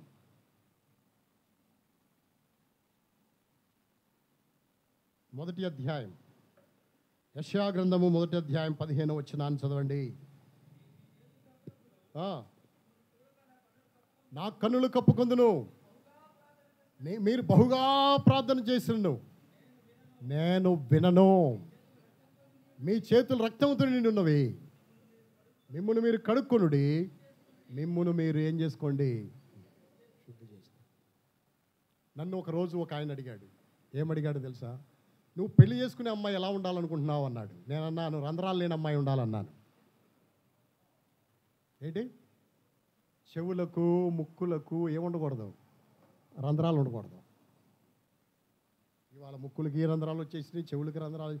ఈ చెవులకి ఇక్కడ సాలదని ఇక్కడ దాకా ఎలాడేస్తున్నారు. ఎందుకు ఇవన్నీ? దేనికని? నిన్ను నీవు చూపించుకోవడానికేగా. నిన్ను కాదు చూపించుకోవాల్సింది. ఎవరిని చూపించాలా? దేవుడిని చూపించు. దేవుని వైపు తిరుగు. అనేకులకు యేసును చూపించు. నువ్వు నడిస్తే యేసు నడిచినట్టు ఉండాలి. నీవు నడిస్తే, అందుకనే మాకు దైవజనుడు ఉన్నాడు. ఆయన ఇంటి దగ్గర, మందిరం దగ్గర మొదలెడతాడు నడక, బస్ స్టాండ్ దాకా తలెత్తాడు. ఏం చూసుకొని వెళ్తాడు తెలుసా? కాళ్ళు బొటన వేళ్ళు ఉంటాయా, ఆ బొటన వేళ్ళను చూసుకొనే నడుస్తాడు. ఏమి చూసుకొని? బొటన వేలు. వాళ్ళకున్న బొటన వేళ్ళు ఉన్నాయి కదా, ఆ బొటన వేళ్ళను చూసుకుంటానే నడుస్తాడు. ఎక్కడ దాకా? బస్ స్టాండ్ వరకు. బస్ స్టాండ్లో బస్సు ఎక్కుతాడు, మళ్ళీ వెళ్తాడు. మళ్ళీ ఆయన ఎక్కడికి వెళ్ళాలో అక్కడికి మళ్ళీ బొటన వేలు చూసుకుంటానే నడుస్తాడు. ఇటుపక్క ఎవరు వచ్చేది, ఇటుపక్క ఎవరు వచ్చేది, వీళ్ళు ఎన్ని పూలు పెట్టుకుంది, ఈమె ఏమి చీర కట్టుకుంది, ఈమె ఎలా నడుస్తుంది, ఇవన్నీ ఏమీ చూడడం. చూస్తాడా? చూడ. అందుకనే యోబు అన్నాడు, నా కన్నులతో నేను నిబంధన చేసుకున్నాను, పరస్త్రీని నేను ఎలాగూ చూచెదను. నా కన్నులతో నేను ఏం చేసుకున్నాను? నిబంధన చేసుకున్నాను. నిజమే. ఈనాడు నీ జీవితంలో మన కన్నులు బాగుండాలి, మన చేతులు బాగుండాలి, మన పెదవులు బాగుండాలి. ఇవన్నీ బాగుంటేనే మన ప్రార్థన దేవుడు ఏం చేస్తాడో తెలుసా? మానక అంగీకరిస్తాడు. అది నీ ప్రార్థనకు అడ్డం లేకుండా చూసుకో. నువ్వేం చేసినా నీ ప్రార్థనకు అభ్యంతరం రాకుండా చూసుకో. ప్రార్థన నేరుగా ఎవరి సన్నిధికి వెళ్ళిపోవాలో తెలుసా? దేవుని సన్నిధికి వెళ్ళిపోవాలి. అలాగూ మన జీవితంలో మనము మన ప్రార్థనకు ప్రాముఖ్యత ఇవ్వాల్సిన అవసరం ఉంది. అయితే బైబిల్ గ్రంథంలో పేతురు తన నోటితో ఏమాడినాడు తెలుసా? అబద్ధం ఆడాడు. 1, మనిషి సంగతులు తలంచే మనసు కలిగినవాడు. 2, వాదించే మనసు కలిగినవాడు. 3, అతనిలో ఉన్న మనసు ఏంటో తెలుసా? అబద్ధం ఆడే మనసు. 4, నిద్రపోతున్నాడు. ఒక పక్కన గురువు బాధపడుతుంటే, ఆయన గెత్సెమనే తోటలో వేదన పడుతుంటే, ఆ చెమట రక్తబిందువులాగా అయిపోతుంటే ఆయన ఏం చేసినాడు తెలుసా? నిద్రపోతున్నాడు. ఇప్పుడు ఉదాహరణకి మన ఇంట్లో ఎవరికైనా బాగోపోతే మనకు నిద్ర వస్తుందా? కానీ ఆ గురువు నిద్రపోతుంటే, బోధకుడు నిద్రపోతుంటే వీళ్ళు ఏం పోతున్నారో తెలుసా? బోధకుడు ప్రార్థన చేస్తుంటే, బోధకుడు మొరపెడతా ఉంటే వీళ్ళు ఏం చేస్తున్నారో తెలుసా? నిద్ర. నిద్ర అంటే శరీరము కోరుకునేది ఏంటో తెలుసా? నిద్ర. 5వది పేతురులో ఉన్న శరీర కార్యం. 5వది ఏంటో తెలుసా? అతడు కక్కిన కూటికి ఆశపడ్డాడు, విసర్జించిన దాన్ని తిరిగి తీసుకున్నాడు. ఏం విసర్జించినాడు? దోనెను, వలను, సముద్రమును, చేపలను అన్నీ వదిలిపెట్టాడు. ఇప్పుడు మరలా ఎక్కడికి వెళ్ళాడు తెలుసా? అదే దోనె, అదే చేపలు, అదే సముద్రము, అక్కడికి వెళ్ళిపోయాడు. ప్రభువు అన్నాడు, నువ్వు నన్ను ప్రేమిస్తున్నావా? వీరందరికంటే నువ్వు నన్ను ప్రేమిస్తున్నావా? ప్రేమిస్తున్నావంటే ఏమన్నాడు? నీకే తెలియను, డొంక తిరుగుడు సమాధానం ఇది, నీకే తెలియను అన్నాడు. 5 విషయాలు. మొట్టమొదటి విషయం ఏంటి? 5 నిమిషాలు నేను ముగిస్తా. మొట్టమొదటి విషయం ఏంటి? మనిషి సంగతులు తలంచటమే, దేవుని సంగతులు పట్టలేదు. 2, వాదించే మనిషి. 3, అబద్ధమాడే మనిషి. 4, అతడు 4వదిగా చేసిన పని ఏంటి? నిద్రపోవటము. ప్రార్థనకు బదులు ఏం చేయటము? అసలు నిద్ర పట్టదు ఆ రోజు. ఎందుకు పట్టదో తెలుసా? సీరియస్నెస్ లేదు పేతురుకి. ఎందుకు లేదు తెలుసా? ఇప్పుడు దేవుడే నా దగ్గరికి వచ్చి, కృపావరం, నేనంటే నీకు ప్రేమ లేదయ్యా, నీవు నన్ను ఎరగనంటావయ్యా అని అంటే ఆ మాటకి నేను నిద్రపోతానా? ఏంటి నేను ఇంత అభిమానిస్తుంటే ఈయన నన్ను నిద్రపోతామంటాడేంటినా అని మనసులో పీకుల్లాట మొదలవుద్ది. మనం నిద్రపోం. కానీ అవన్నీ పట్టలేదు. ఎవరికి? పేతురుకి. నిద్రపోతానే ఉన్నాడు. ఐదోది, కక్కిన దాన్ని ఆశించినాడు, విసర్జించిన దాన్ని మళ్ళీ చేపట్టాడు. దేవుడు మనుషులు పట్టంటే ఎవరు పట్టాకి వెళ్ళిపోయాడు? చేపలు పట్టానికి. ఇది శరీర సంబంధమైన మనసు.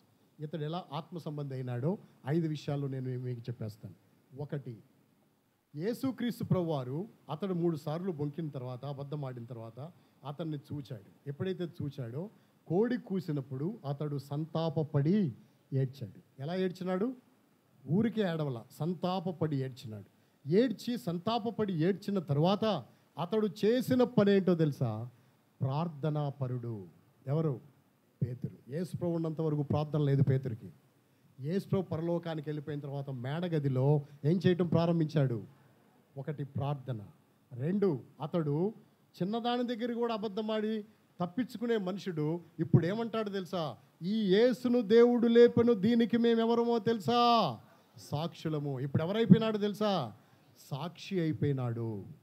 ఎవరైపోయాడు? సాక్షి అయిపోయినాడు. 1, ఏమైపోయాడు? ప్రార్థనాపరుడు అయిపోయాడు. 2, ఎవరైపోయాడు? సాక్షి అయిపోయాడు. సాక్షి మాత్రమే కాదు, 3వదిగా విధేయుడైపోయాడు. ఎవరైపోయాడు? ఆ మాటలు మీకు చూపిస్తాను. పొడి మాటలు కాకుండా రిఫరెన్స్ టగటగా చూపిస్తాను. అపోస్తుల కార్యములు 2వ అధ్యాయము, అపోస్తుల కార్యములు 2వ అధ్యాయం 32వ వచనాన్ని చదవండి. ఈ యేసును దేవుడు లేపెను, దీనికి మేమందరము సాక్షులము. తిరిగి దేవుని వాక్యములో నుండి 4వ అధ్యాయము 19వ వచనాన్ని చదవండి. 4వ అధ్యాయం. అందుకు పేతురును యోహానును వారిని చూచి దేవుని మాట వినుట కంటే మీ మాట వినుట దేవుని దృష్టికి న్యాయమా? మీరే చెప్పండి. దేవుని దృష్టికి న్యాయమా? మీరే చెప్పండి. మీ మాట వినాలా? దేవుని మాట వినాలా? ఇంతవరకు దేవుని మాట అంటే వాదించేవాడు. ఇప్పుడు దేవుని మాట వినటానికి ఏం చేస్తున్నాడు తెలుసా? విధేయత చూపిస్తున్నాడు, లోబడుతున్నాడు. ఇంకో మాట కూడా అంటాడు, జాగ్రత్తగా వింటే. 5వ అధ్యాయంలో ఈ మాటను చదవండి. 29వ వచనం. అపోస్తుల కార్యములు 5:29. అందుకు పేతురును అపోస్తులను మనుషులకు కాదు దేవునికే మేము లోబడవలెను కదా. ఎవరికి లోబడాలి? లోబడుట అంటే అర్థం ఏంటి? విధేయత అంటే అర్థం ఏంది? ప్రశ్న వేయకుండా లోబట్టమే. ఇప్పుడు ఆ రోజు ఎన్ని ప్రశ్నలు వేశాడు, ఎన్ని వాదనలు చేశాడు, ఎంత వాదించినాడు. ఇప్పుడు ఏమంటాడు తెలుసా? ఏ ప్రశ్న వేయకుండా దేవుని మాటకు ఏమవుతున్నాడు తెలుసా? విధేయత చూపిస్తున్నాడు. ఎవరు? పేతురు. 1, ప్రార్థన. 2, సాక్ష్యము. 3, విధేయత కలిగిన మనుషుడైపోయాడు. దేవునికి, దేవుని చిత్తానికి ఏం చూపిస్తున్నాడు తెలుసా? విధేయత చూపిస్తున్నాడు. 4వదిగా ఆ మనుషుడు చేసిన 4వ పని ఏంటో తెలుసా? ధైర్యము గలవాడయ్యాడు. ఇంతవరకు పిరికోడు, చిన్నపిల్ల దగ్గర కూడా పిరిగితనం చూపించాడు. ఇప్పుడు ఎవరైపోయాడు తెలుసా? ధైర్యము. 4వ అధ్యాయం 13వ వచనాన్ని చదవండి. వారు పేతురు యోహానుల ధైర్యమును చూచినప్పుడు చూచినారు వాళ్ళు. పేతురు యోహానుల ఏం చూశారు వాళ్ళు? ఇప్పుడు ఎవరైపోయినాడు ఆ మనుషుడు? ధైర్యము గలవాడైపోయినాడు. 5వదిగా జాగ్రత్తగా వినండి. ఒకరోజు పేతురుని చెరసాల్లో వేశారు. పేతురు భార్యను కూడా అటువైపు చెరసాల్లో వేశారు. ఒక సెల్లో వాళ్ళను, ఈ సెల్లో ఒకరిని, ఈ సెల్లో ఒకరిని బంధించినారు. సైనికులు వచ్చి పేతురు భార్య యొక్క తాళాన్ని తీసి తీసుకెళ్ళిపోతున్న పేతురు చూసి అనుకుంటున్నాడు, నా భార్యను విడుదల చేశారనుకుంటా, ఆమె వెళ్ళి వాళ్ళందరినీ మంచిగా బలపరుస్తుందిలే అనుకుంటే, ఆ తర్వాత ఈయన తాళం కూడా తీశారు. తీసిన తర్వాత ఈమెని ఆ సెల్లోకి పంపించారు. పంపిస్తే ఎందుకు పంపించారంటే, నీ చివరి కోరిక ఏంటి? నా భర్తతో మాట్లాడతాను. సరే, భర్తతో మాట్లాడమని పంపించారు. పంపిస్తే పేతురు అనుకుంటాడు విడుదల చేశారనుకుంటున్నాడు, కానీ విడుదల చేయటం కాదు. ఈమె వెళ్ళి ఆయనతో అంటుంది, ఏంటి నిన్ను విడుదల చేశారా అని అడిగాడు. అడిగితామంది, కాదు, నన్ను విడుదల చేయలేదు, నేను నీతో మాట్లాడటాను నన్ను ఇక్కడ పంపించారు. కానీ నాకు గొప్ప సంతోషంగా ఉంది. ఏంటి సంతోషం అంటే, నీకంటే ముందుగా నేను నా ప్రభు దగ్గరికి వెళ్ళిపోతున్నాను. నీకంటే ముందుగా నేను ఎక్కడికి వెళ్ళిపోతున్నాను? నా ప్రభు దగ్గరికి వెళ్ళిపోతున్నాను. వాస్తవంగా ఉరితీస్తున్నారు ఆమెని. ఉరితీస్తున్నారు అన్నప్పుడు నిన్ను ఉరితీస్తున్నామంటే ఏడుస్తావా, నవ్వుతావా? ఏం చేస్తావు? అయ్యో అయిపోయింది, జీవితం అయిపోయింది, నా బతుకు అయిపోయింది, కొంపకొల్లేరు అయిపోయిందిరా అని ఏడుస్తావు. కానీ ఆయన ఏం చేశా? ఆమె ఏమందో తెలుసా? నీకంటే ముందు నేను నా ప్రభువుని దర్శించబోతున్నాను, నా ప్రభు దగ్గరికి వెళ్ళిపోతున్నాను. ఎంత గొప్ప మాట కదా. ఆమెను తీసుకున్నారు, ఊరి తీశారు. పేతురు చూశాడు, చూసి బాధపడి వద్దు వెళ్ళిపోదాం అని చెప్పి అతడు వెళ్ళిపోతా ఉన్నాడు. చెరసాల దాటి గోడ దూకి వెళ్ళిపోయి తప్పించుకొని వెళ్ళిపోదామని వెళ్ళిపోతా ఉన్నాడు. వెళ్ళిపోతా ఉంటే అతడు ఇలా వెళ్తున్నాడు, యేసు ప్రభు ఇలా వెళ్ళిపోతున్నాడు రోడ్డు మీద. ఒకడు పేతురు అటువైపు వెళ్ళిపోతున్నాడు, యేసు ప్రభు అటు నుండి వచ్చేస్తున్నాడు. ఇలా ఇద్దరు కొద్ది దూరం వచ్చింది, క్రాస్ అయిన తర్వాత పేతురుకు అనుమానం వచ్చి యేసు ప్రభు అనుకుంటానే అని ఒక్కసారి వెనక్కి తిరిగి, ప్రభువా నువ్వేంటి ఇక్కడ అని అడిగాడంట. ఎవరిని? ప్రభుని. అప్పుడు ప్రభు అన్నాడంట, పేతురు నీవు చావకుండా తప్పించుకొని వెళ్ళిపోతున్నావు కదా పేతురు, ఇలా ఉరి తీయబట్టము ఇలాంటి చావు నీకు ఇష్టం లేదు కదా పేతురు, నీ స్థానంలో మళ్ళొక్కసారి చచ్చిపోదామని వెళ్తున్నాను పేతురు. ఆల్రెడీ ఒకసారి చచ్చిపోయాను నీ కోసం, నువ్వు తప్పించుకెళ్ళిపోతున్నావు కదా, ఇది ఎంత అవమానం కదా. మళ్ళీ నీ కొరకు ఆ జైల్లో నీకు బదులుగా నేను అక్కడ ఉండి నీ కొరకు నేనేమైపోతానో తెలుసా, చచ్చిపోతాను పేతురు అంటే, ప్రభువా వద్దు వద్దు, నువ్వు అలా చెయ్యొద్దు, నువ్వు వెళ్ళిపో, నేనే చచ్చిపోతాను, నీ కొరకు నా ప్రాణాన్ని ఇచ్చేస్తాను అని మళ్ళా వచ్చి గోడ దూకి లోపలికి వచ్చి జైల్లో ఆ సెల్లో ఉన్నాడు. వాళ్ళు వచ్చారు, పట్టుకున్నారు, తీసుకెళ్ళారు. నేను ఉరి తీస్తామన్నారు. అప్పుడు ఆయన అన్నాడు, ఉరి తీయొద్దు, నన్ను సిలువేయండి. ఎలాగంటే తలక్రిందులుగా సిలువేయండి. నా ప్రభు నిలువుగా సిలువేయబడ్డాడు, నన్ను తలకిందులుగా ఏం చేయండి, సిలువేయండి. అలాగే పేతురుని తలకిందులుగా సిలువేశారు. ఒకప్పుడు ప్రాణానికి భయపడినవాడు ఇప్పుడు ప్రాణాన్నే ఇచ్చేశాడు, హతసాక్షి అయిపోయాడు. ఒకప్పుడు అతడు శరీర సంబంధి, ఇప్పుడు ఎవరో తెలుసా, ఆత్మ సంబంధి. ఒక శరీర సంబంధి ఎవరైపోవాలో తెలుసా, ఆత్మ సంబంధిగా మార్చబడాలి. మార్చబడతావా? అలా మార్చబడితేనే నీ ఆత్మీయ జీవితంలో, నీ కుటుంబ జీవితంలో, వ్యక్తిగత జీవితంలో, సంఘ జీవితంలో ఆశీర్వాదాలని జీవితంలో అనుభవించగలుగుతావు. అలాగూ ప్రభు మనకి సహాయపడును గాక.